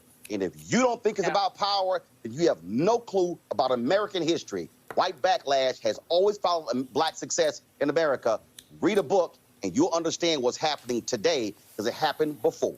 Thank you to the both of you. I didn't get a ton of sleep last night. I was a little sleepy. I am ready to run a marathon after talking to the two of you about this. Thank you to my two friends, Roland Martin, the host of Roland Martin Unfiltered, and Dr. Brittany Cooper, professor of Africana Studies at Women's and Gender Studies at Rutgers University in New Jersey. And you want to support Roland Martin Unfiltered? Be sure to join our Bring the Funk fan club. Every dollar that you give to us supports our daily digital show. There's only one daily digital show out here that keeps it black and keep it real. As Roland Martin Unfiltered. Support the Roland Martin Unfiltered Daily Digital Show by going to RolandMartinUnfiltered.com. You can make this possible. And I do want to go, though, to Pastor Dwight McKissick, the pastor out of Arlington, Texas, and he has been battling the issue of race within the Southern Baptist Convention. And actually, Pastor McKissick, these things are tied. What's happening in the United States Senate right now, and these white conservative evangelicals who are the backbone of the Republican Party, they are the ones who are also supporting these voter suppression laws across the country. The battle that you have been engaged in, it is supposed to be a theological one, but what you're really dealing with the issue of race and politics. So what you're seeing in the U.S. Senate, you actually are dealing with in the Southern Baptist Convention. Actually, the issue is power, who's going to control the political landscape? Will it be right-wing political conservatism that's very content with a number of African Americans not voting, as we saw the effort across the country to restrict voting? Paula White prayed for African angels to be loose and look like they were in Philadelphia and Atlanta and Detroit. All over, black people came out and voted, and the victory was won. But the critical race theory to suppress what can be taught about race and history in America is being pushed by Republicans. Voter suppression is being pushed by the Republicans, and unfortunately, we find that mindset, although we discovered it may not be the majority mindset, but it is a very substantial, significant mindset, exists in the Southern Baptist Convention. So it's unfortunate, Roland, that the South is rising again. And just like the Southern Baptist Convention gave the theological license for racism and segregation in America, in many ways, they are the backbone and the support of the Republican Party in this whole notion of voter suppression and trying to restrict what can be taught about history in our public school systems. But you even have the new president of SBC who literally had to disavow QAnon because it is running rampant in Southern Baptist churches. The reality is this here. These forces, they are the group that's supportive of Donald Trump. Donald Trump has a grip on the Republican Party. He has a grip on these white Southern Baptists. And the reality is the white conservative evangelicals, they are the most ardent supporters. They are the base of Trump and the Republican Party. And what we are seeing, not just with this made-up crap when it comes to critical race theory, but we're seeing this all across the board. And I have been saying for the longest, this is about power. This is about control and not wanting, frankly, those of us who are black to now have an opinion and a perspective to be able to impact the church and impact public policy. Yeah, the Candace Owens and Vody Balkins, those persons who march in lockstep with that ideology. And I'm an independent voter. I'm neither Republican nor Democrat at the end of the day. I vote for the best man or woman I think who suits the needs of the hour. But those who are will dot every I and cross every T with current political Republican thinking, they don't mind those kinds of blacks being involved. The black gentleman is running for governor down in Georgia, Vernon, whatever his name is. But if you happen to be an independent thinker, as you are, Roland, one of the best out there, can articulate your viewpoints, give a rationale and basis for it, Southern Baptists don't like blacks that are independent thinkers and voters, nor do the Republican Party. However, I want us to take note of the fact that the Al Mohler, who was a ardent Trump supporter, lost the election along with Mike Stone, the two men who were most conservative and openly supporting Trump, lost the election. And Ed Litton, who we don't know for sure how he voted, but he did not come out in favor. He did not come out against CRT. Matter of fact, he signed a document with Fred Luter, myself, and others, more in line with justice and equality and fairness. And the person who won only by 600 votes, he does appear publicly to be in line with the majority of the Republican mindset in SBC. That's interesting, Roland, because so many blacks, as you know, Ralph West, Charlie Date, so many pulled out, and others of us threatened to pull out if they go on this strong anti-CRT rant and just in-your-face Republicanism, like Al Mohler says. If you take a moral Christian position, you'll vote Republican. That's an insult to the millions of black Christians who vote Democrat because they promote justice and equality, fairness, health issues, and affordable health care, and other reasons why sometimes black people vote Democratic.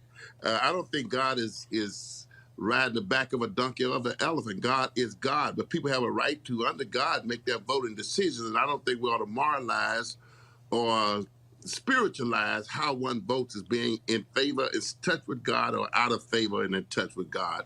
But it's interesting. The Southern Baptist Convention, in some ways, may possibly have taken a turn by voting a candidate that nobody thought would win, that Fred Luter supported. I supported because he was the one who had a more biblical and balanced view when it comes to some of these hot-button issues.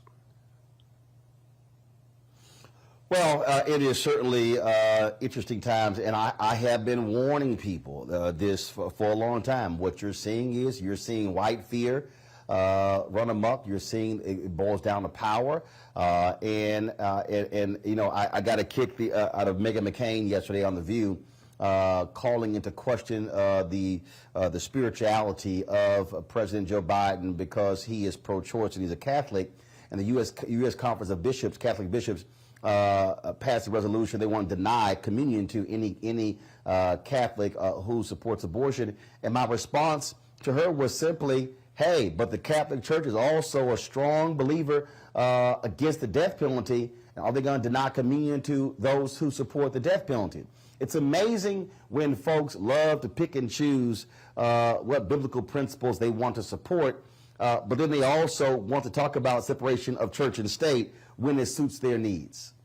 You make a very good point. If we go to denying people communion based on theological or political positions that they hold, which one of us won't get denied communion?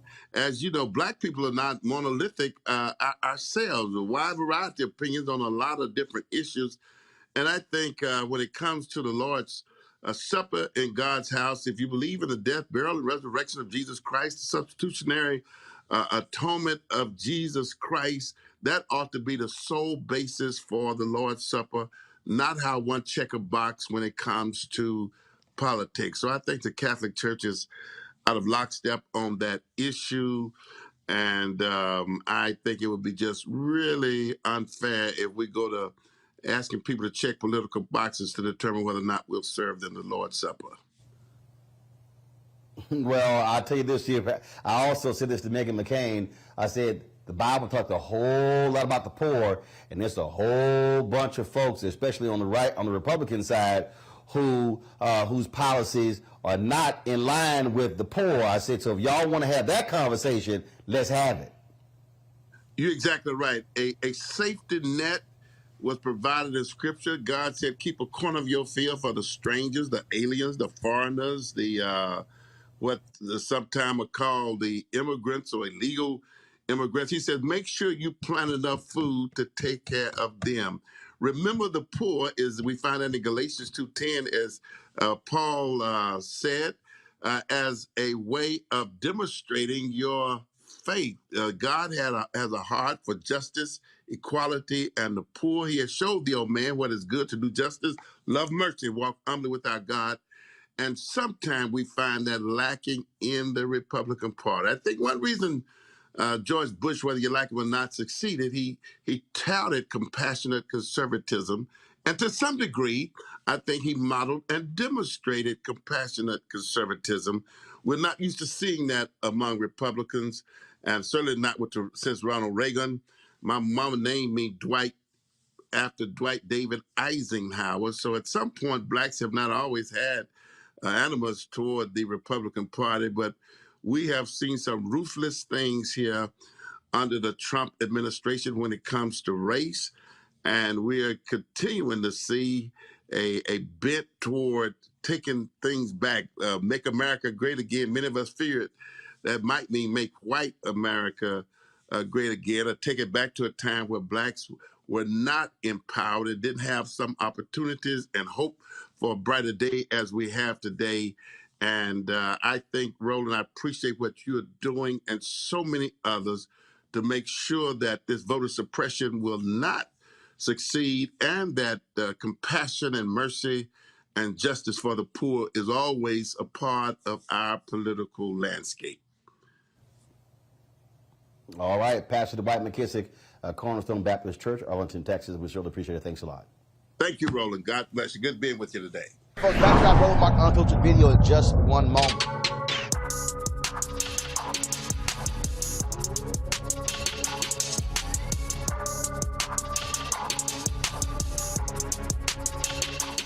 Steve got all these jobs, got all this money, got all these awards. You know, he talk about God and the Lord and his wife all the time.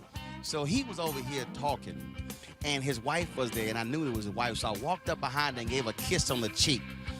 The projects in Steve came out in about 10 seconds, because he was like, I'm hearing some kissing over here. Who the hell is kissing my wife? Well, Roland, you leaned into and you was doing it just to aggravate me, and I heard it out my ear, and I went, okay, man, I don't know who this brother is, but Essence is about to be different. And I spun, and it was the ignorant Roland Martin messing with me. But hey, man, you know how I feel about that girl. So it was quite interesting, and I had to apologize because the CEO of Essence was standing right there, and me and Roland almost turned the festival out. It would have been quite different. Now, speaking of turn the festival out, we also are always on our pocket square game. Always. Now, I got to give Roland credit. We always battling each other for the different looks. Pocket squares is something we kind of specialize in. We try to make it. This is topping the game right now. This I've never seen. I will be stealing this look.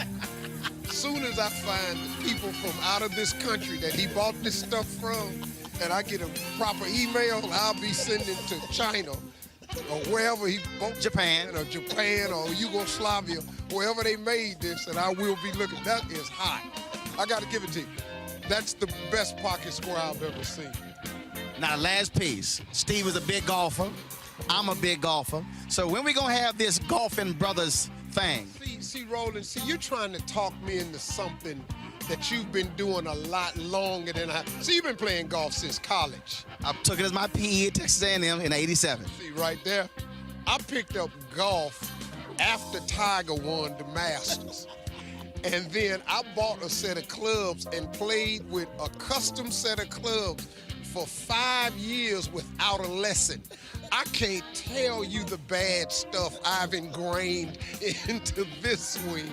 I just now started going over the top. I just cut that out. So, and I'm playing good though. I'm playing good for me. Well, what's your best score? 77. That'll never happen here. Well, Rodney Green is working with him. He's our good friend as well. But 77. I'm gonna tell you right now, I'm taking a full-page ad out in the USA Today.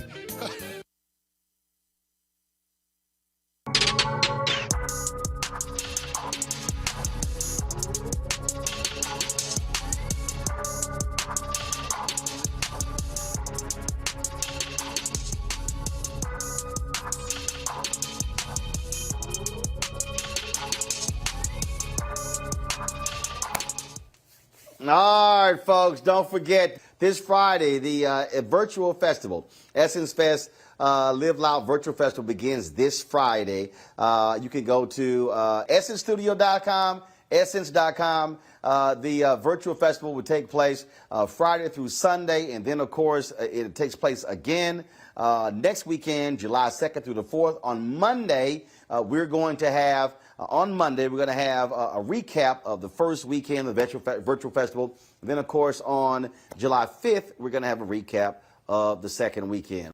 You want to support Roland Martin Unfiltered?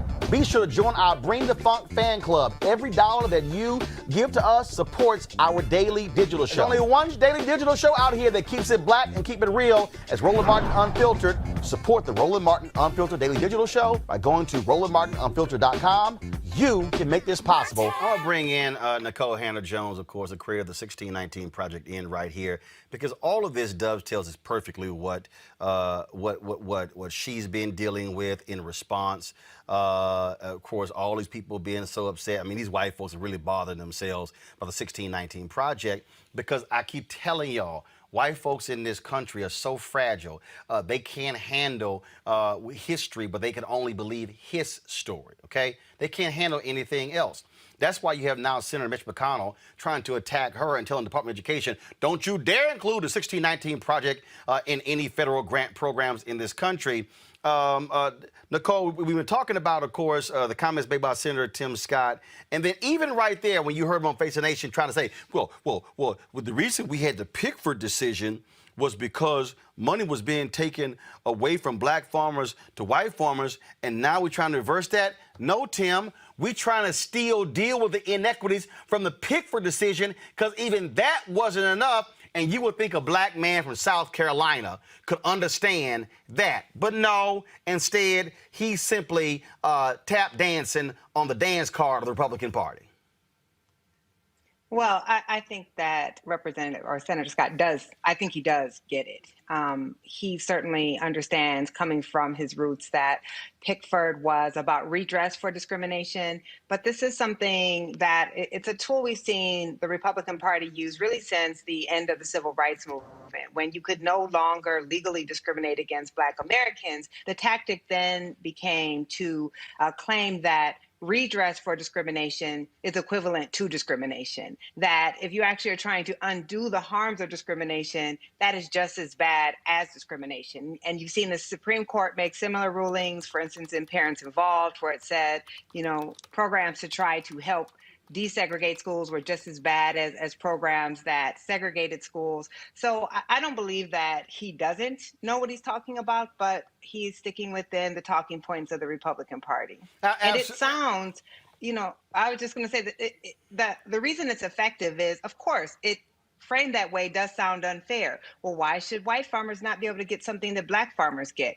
But the truth is, we know if you steal something from me, you having to pay me back is not unfair to my neighbors who aren't getting any money, right? That's not how it works. But it sounds like it sounds good, and that's why they say it But this was the precise game played when you had the Republicans like Ward Connolly, who led their anti-affirmative action memorandums. So they would draft language where you would go, well, of course not. I wouldn't want somebody to be discriminated against because of their race. So therefore, I'm going to support this without realizing. In fact, I'm from Houston, and the late Mayor Bob Lanier, what he did was he made them change the language on the ballot to reflect what it would actually lead to. And they were mad as hell. That's why it got defeated in Houston, because he said, no. That language not going to fly, because we're going to put the actual intent down. And so you're right. Senator Tim Scott knows exactly what he's doing. And so he wants to sit here and provide the cover because he's running for re-election. And so he wants, he wants to get re-elected. He needs to play up to these white Republicans in South Carolina in order for him to win the primary, because he knows if he gets out of the primary, he's going to win in the general. And so he needs to be called out. But this is also why, and again, John Dickerson, fine, you're a nice journalist, but you're grossly unprepared for that question, because, as Michael said, the comeback should have easily been, so if you have to level the playing field, that means it's uneven. Senator, how did it get uneven? Now you got to force him to say, so why are you having to provide funding to HBCUs? What exactly happened where they are grossly underfunded? Senator, please tell me what's the endowment of the largest HBCU in the country, and does it even come close to the top 100 largely white institutions in America? He can't answer that question. Now all of a sudden he's stuck. Yeah, I mean, this is why you see so much opposition to the 1619 Project. It's because when we talk about issues of racial inequality, whether it be economic inequality, whether it be inequality in education, inequality in the criminal justice system, inequality in the treatment of Black farmers, if we can just pretend that today is today and we have no past, nothing created this, there's no long history and legacy of legalized discrimination, then we can use that rhetoric of equality without actually having to do anything to address the inequality. So if you actually have to grapple with the past and all of the institutions that really conspired to keep Black people in the lower caste, then you are charged with having to do something to rectify the current inequality. So we have to kind of exist in this space where the only thing that matters about our past are the good things, and all of the bad things about our past are irrelevant to the society we live in today. That's why I played that. That's why I've been laughing, because all of these folks on Fox News and conservative media, they've been going on and on and on. Oh, critical race theory and there's no systemic racism in America, and they're going on and on and on.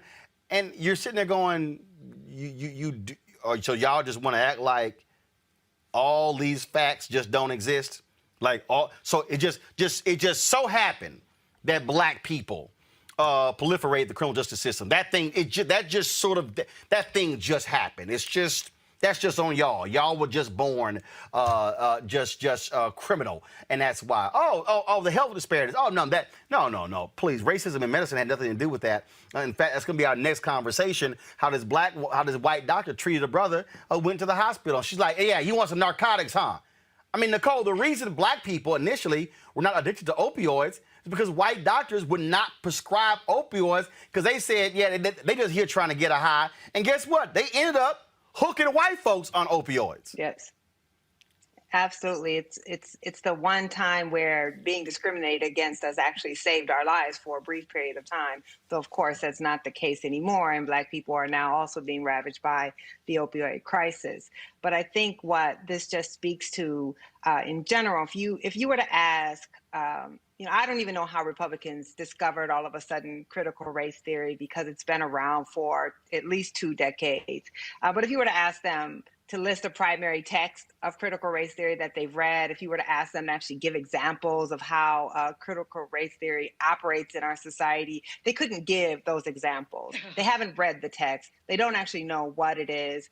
But it's become this, I don't even like to say part of the culture wars. It's become this part of this effort to really stoke white resentment. Oh, no, that's that all Republicans it is. are leaning into. Oh, no, let's be and real. we shouldn't call it culture wars. No, it's not a culture war. That's not actually what it is. No, it's not a culture war. This is all. Here's the deal, and this is real simple, and this is why Mitch McConnell is attacking you, the 1619 project with the Department of Education. This is just the facts.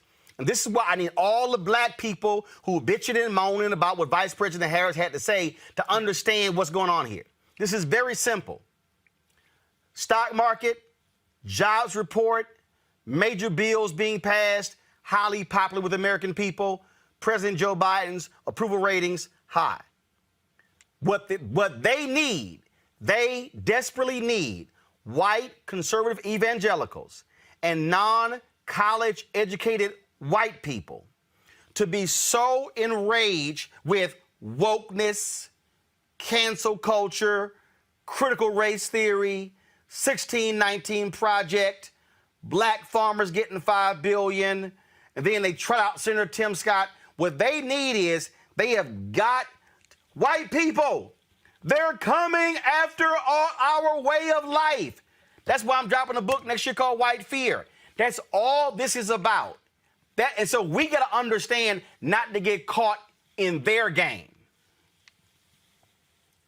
Yeah, I think that's critical. And I'll be honest, early on when the project came out, I was getting caught in that game. And then I came to realize that we cannot allow ourselves to be baited into having arguments that don't serve the work that we're trying to do, that this is strategic. The very same people who were outraged for, 2 weeks over the Dr. Seuss estate saying that it was no longer going to print books that were racist, are the same people who are applauding efforts by Republican lawmakers all across America to prohibit the teaching of the 1619 Project, to make it illegal to teach ideas that they don't like. So we have to understand really what the actual strategy is here so that we can push back against the correct strategy. Having arguments about cancel culture, about culture wars are really useless. We have to stop using euphemisms and call this out for what it is. Oh, absolutely. So that's why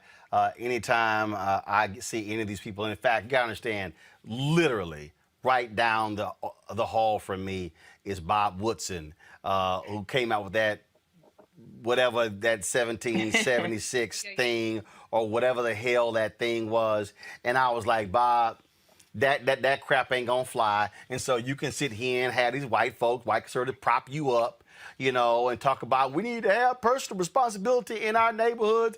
And I was like, when I had him on the show, well, Bob, what happened when we were personally responsible, yet we still broke? Yet we still have no investment in our neighborhood. We still have crappy schools.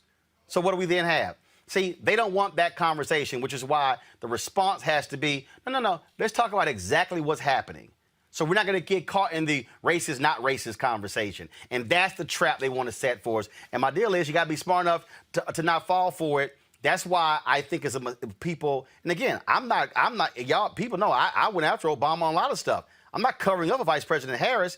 She could not answer the question the way a bunch of us probably would answer the question because she knows she's the one who might be running for president one day. And guess what? White folks vote.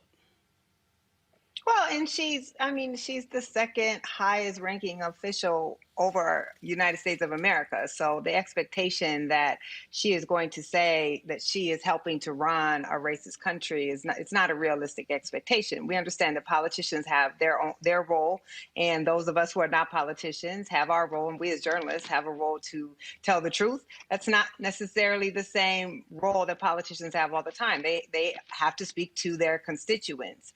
I think that we have to really think about where all of these conversations are going, right? When you look at the 1776 Commission, when you look at the 1776 Project, it's trying to get us to debate systemic racism. Right.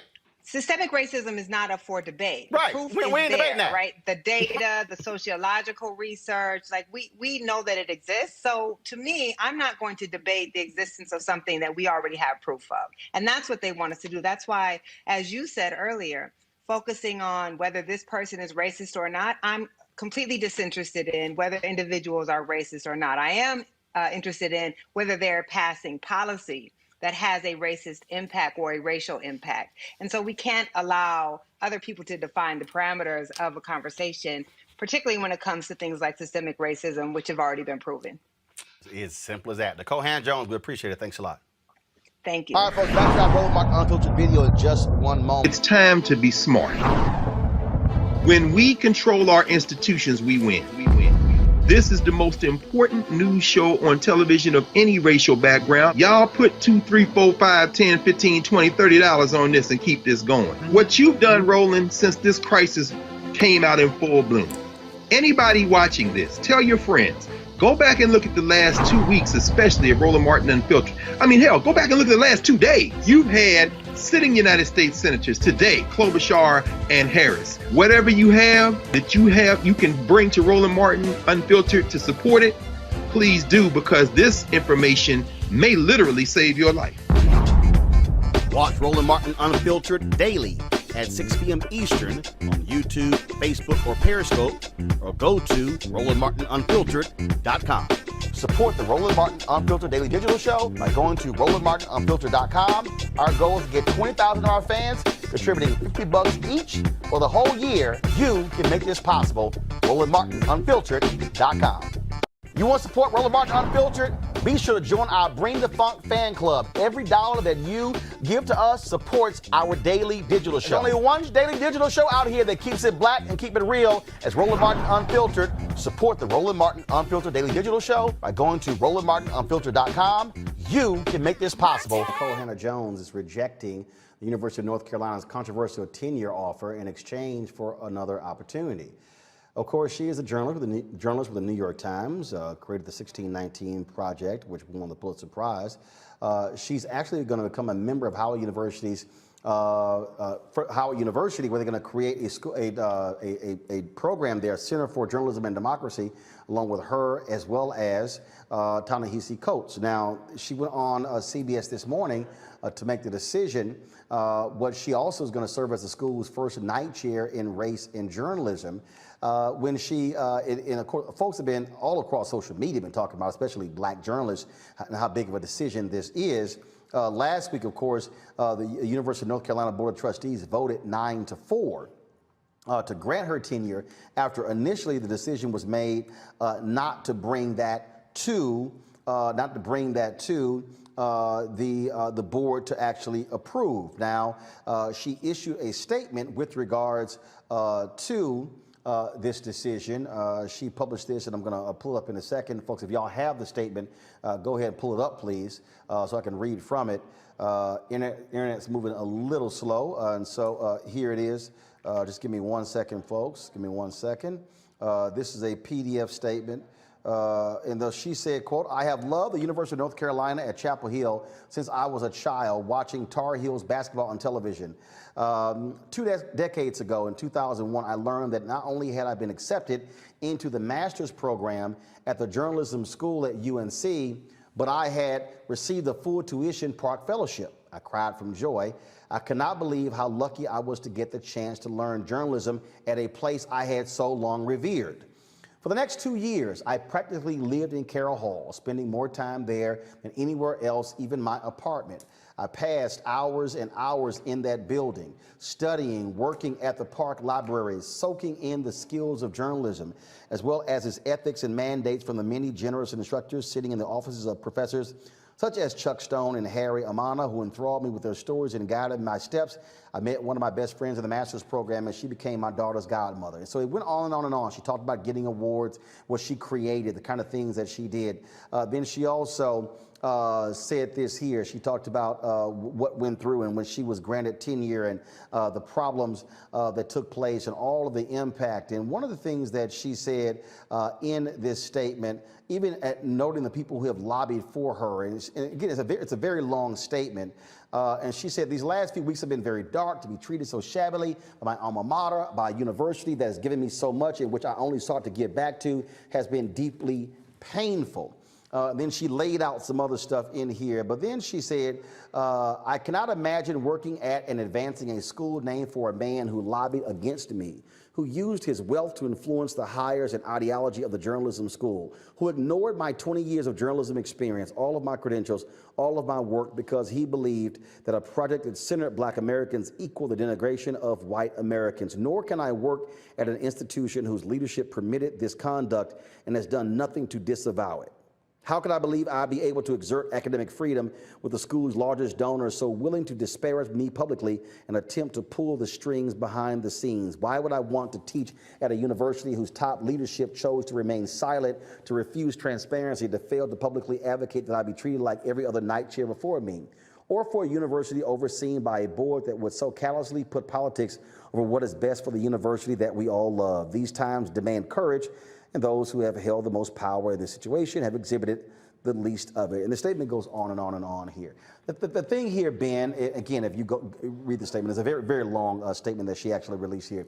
And people have been talking about this.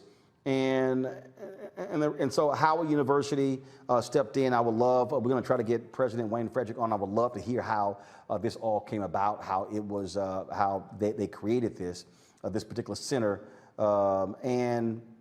But the thing that we also are looking at is she and Ta-Nehisi, she made the decision to spurn the University of North Carolina to go to Howard University. I've heard people today say Howard should have been the first choice as opposed to UNC.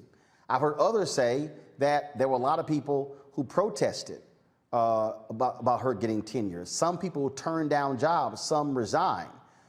And some people have said that she should have gone to UNC and fought to change the system because others stood up for her to actually get tenure. Your assessment of this whole debacle that has unfolded?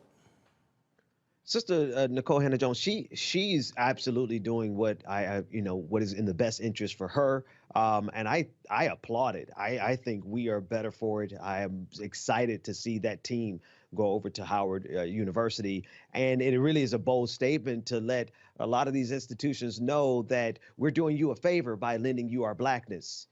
You know, Sister Jones was doing you a favor by lending that Black magic, that Black woman magic that she does in journalism, the professionalism and the countless hours that she put in to develop and hone her craft. And if you're going to dismiss her, the totality of her work because of your insecurity around around racism, then it's your loss. And I think that's what she stated today. And I think as a nation, as a Black people in general, us collectively, I think we should make that statement on a regular basis, because there are plenty of institutions that not only cherish our work, but will promote it without any inhibition or fear of white supremacy. Teresa, this was the tweet that Howard University sent out today with this announcement. Howard University announces Nicole Hannah-Jones and Ta-Nehisi Coates will join the Howard University faculty to help educate the next generation of Black journalists. This was, of course, her speaking this morning, because she gave the television exclusive of this to CBS and Gayle King. Listen. What did you do? We just heard the vote was 9-4,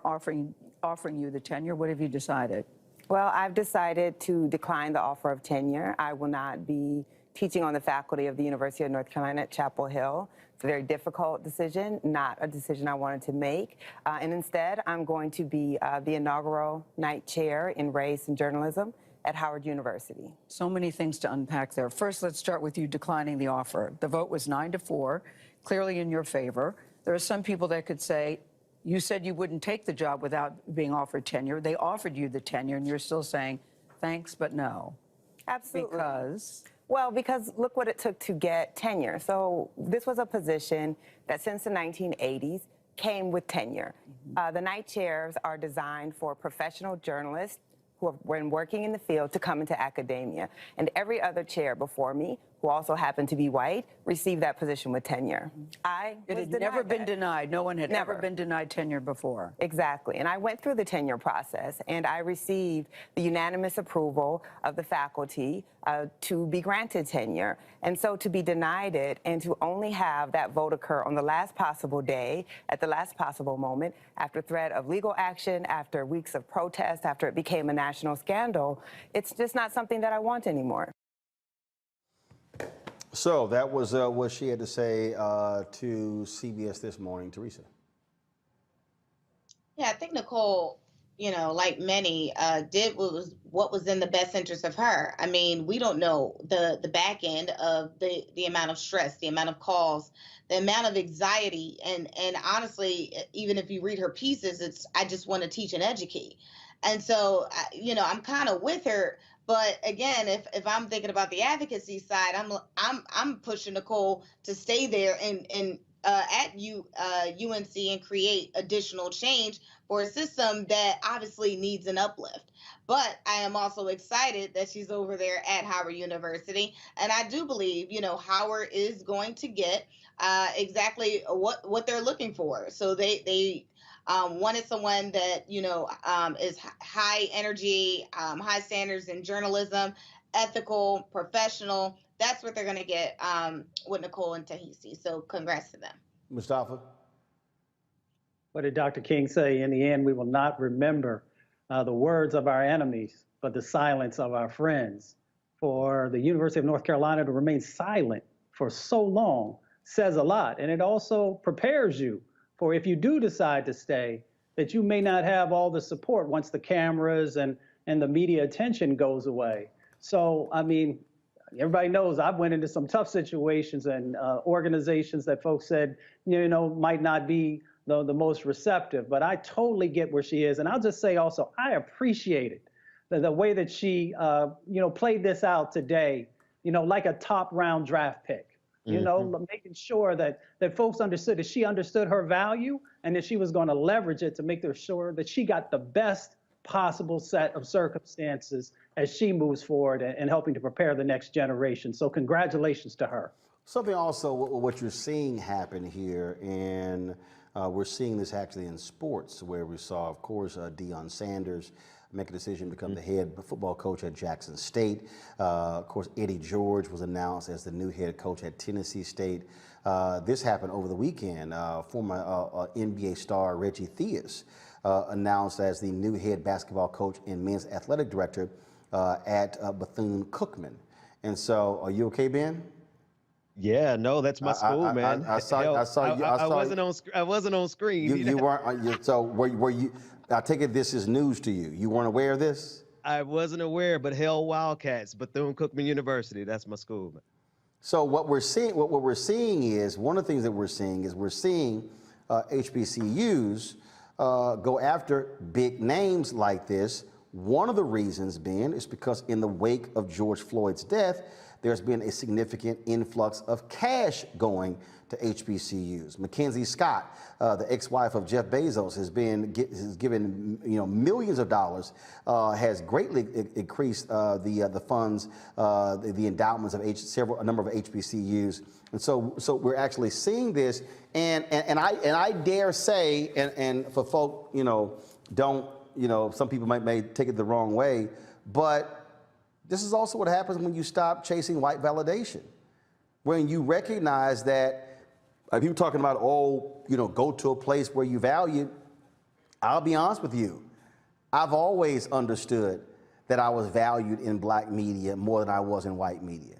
And so hopefully people will not, let me be real clear, hopefully people will not look at black institutions as my fallback, but as their first choice, not their last choice. Absolutely, Roland. I love everything about this new season where we no longer care about white validation. No, hold up. Some. Let's not get carried away. A whole bunch of us still do. Yeah. Well, let's speak it into existence that all of us could be delivered from the need for white validation. Because I experienced the same thing, and that's why I got so excited. I'm pretty sure I wasn't on camera, but when I heard that headline, Bethune-Cookman did so well by me, as opposed to the you were not on camera. Hearing was a little slow switching, but y'all, let me just give y'all a reenactment. This was Ben. Yeah, That was the reenactment of when Ben heard that news. So Henry, next time, switch faster so we can show Ben acting a fool on camera. Listen, y'all should see me behind the screens, especially with some of these stories Roland be covering. But listen, I'm a product of Mary McLeod Bethune's $1.50. I'm a product of her last will and testament. And so to see this trend happening across the country, Howard University, they won out big. I mean, can you imagine being able to learn underneath the tutelage of Ta-Nehisi Coates and Nicole Hannah-Jones, Jackson State, with prime time. I mean, it is going to be a wonderful renaissance in believing in only validation we need is from other black folks, and I love it. Look again, and I'm going to say this again. There is, look, I get, I get folks who sit here and they, that they want to work for various institutions and they want, and I get it. And I know there's somebody who's probably saying, oh, Roland, that's easy to say you at CNN, but they got to remember, I was with black media before I was with CNN, and I never left black media. And I really want people to understand that we also have to be thinking about, Teresa, how we actually build something, the opportunities that we actually get. And so I would hope more people would have an appreciation of black-owned, black-led, black-run institutions. Absolutely. I mean, I remember years ago, as I was making a decision, going to an HBCU school, starting out, or going to a traditional college. I started out at a HBCU school, and then, I transferred to a traditional, but the important part was the decision was going to an HBCU school because I was looking for culture. I was looking for, more background on Black excellence. I wanted to know more. So I think there's a whole narrative that you can get at an HBCU school where you don't really have to have so many racial inequity conversations that you would at a traditional school that's just trying to figure out our blackness. At a HBCU school, students say, there's been studies that say they feel comfortable, they feel like they're at home, they feel more in position to do greater things. And so I want people to know that HBCU schools have excellent leadership. Excellent leadership is always pulled into corporations. So different individuals that you may not hear on your alumni chapter is also working in high-end positions, in the corporate or political space or even entrepreneurial space. So I think, supporting every HBCU school and making it your first choice is the right choice. Well, I tell you this here, and so Mustafa, I make it clear, go where you can go. People always ask me, man, you didn't go to HBCU. I'm always seeing you wear your Texas A&M gear. I'm like, you damn right. My brother went there, I went there, my sister went there. Hell, my parents didn't have the money for all three of us to go to school, so we went where the money was. And so if a HBCU had offered me a scholarship, TSU was right across the street, they didn't even recruit me, and I was the best student in my high school in terms of school communications. But what I tell people, it don't matter if you didn't go to a HBCU, you can still support black institutions, which is one of the reasons why I'll be a scholar in residence at Fisk University this fall.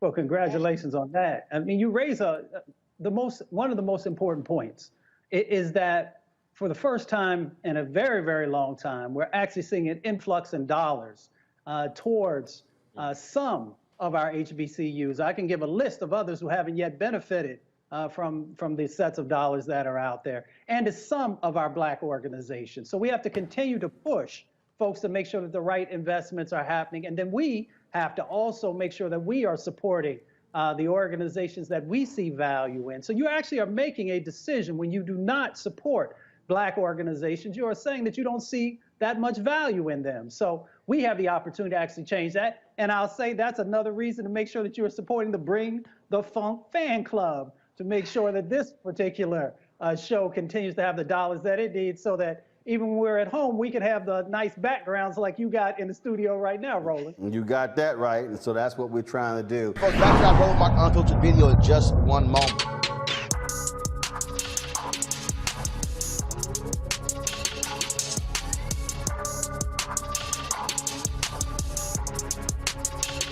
You know, Steve got all these jobs, got all this money, got all these awards. You know, he talk about God and the Lord and his wife all the time. So he was over here talking, and his wife was there, and I knew it was his wife, so I walked up behind her and gave her a kiss on the cheek.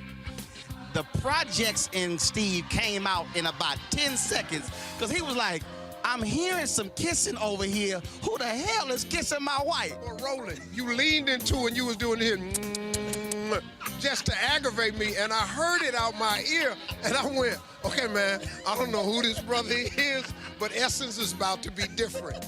And I spun, and it was the ignorant Roland Martin messing with me. But hey, man, you know how I feel about that girl. So it was quite interesting, and I had to apologize because the CEO of Essence was standing right there, and me and Roland almost turned the festival out. It would have been quite different. Now, speaking of turn the festival out, we also are always on our pocket square game. Always. Now, I got to give Roland credit. We always battling each other for the different looks. Pocket squares are something we kind of specialize in. We try to make it. This is topping the game right now. This I've never seen. I will be stealing this look. As soon as I find the people from out of this country that he bought this stuff from, and I get a proper email, I'll be sending to China or wherever he bought Japan or Yugoslavia, wherever they made this, and I will be looking. That is hot. I got to give it to you. That's the best pocket square I've ever seen. Now, last piece. Steve is a big golfer. I'm a big golfer. So when we gonna have this golfing brothers thing? See, Roland, you're trying to talk me into something that you've been doing a lot longer than I have. See, you've been playing golf since college. I took it as my PE at Texas A&M in '87. See, right there, I picked up golf after Tiger won the Masters. And then I bought a set of clubs and played with a custom set of clubs for 5 years without a lesson. I can't tell you the bad stuff I've ingrained into this swing. I just now started going over the top. I just cut that out. So, and I'm playing good though. I'm playing good for me. Well, what's your best score? 77. That'll never happen here. Well, Rodney Green is working with him. He's our good friend as well. But 77. I will tell you right now, I'm taking a full-page ad out in the USA Today.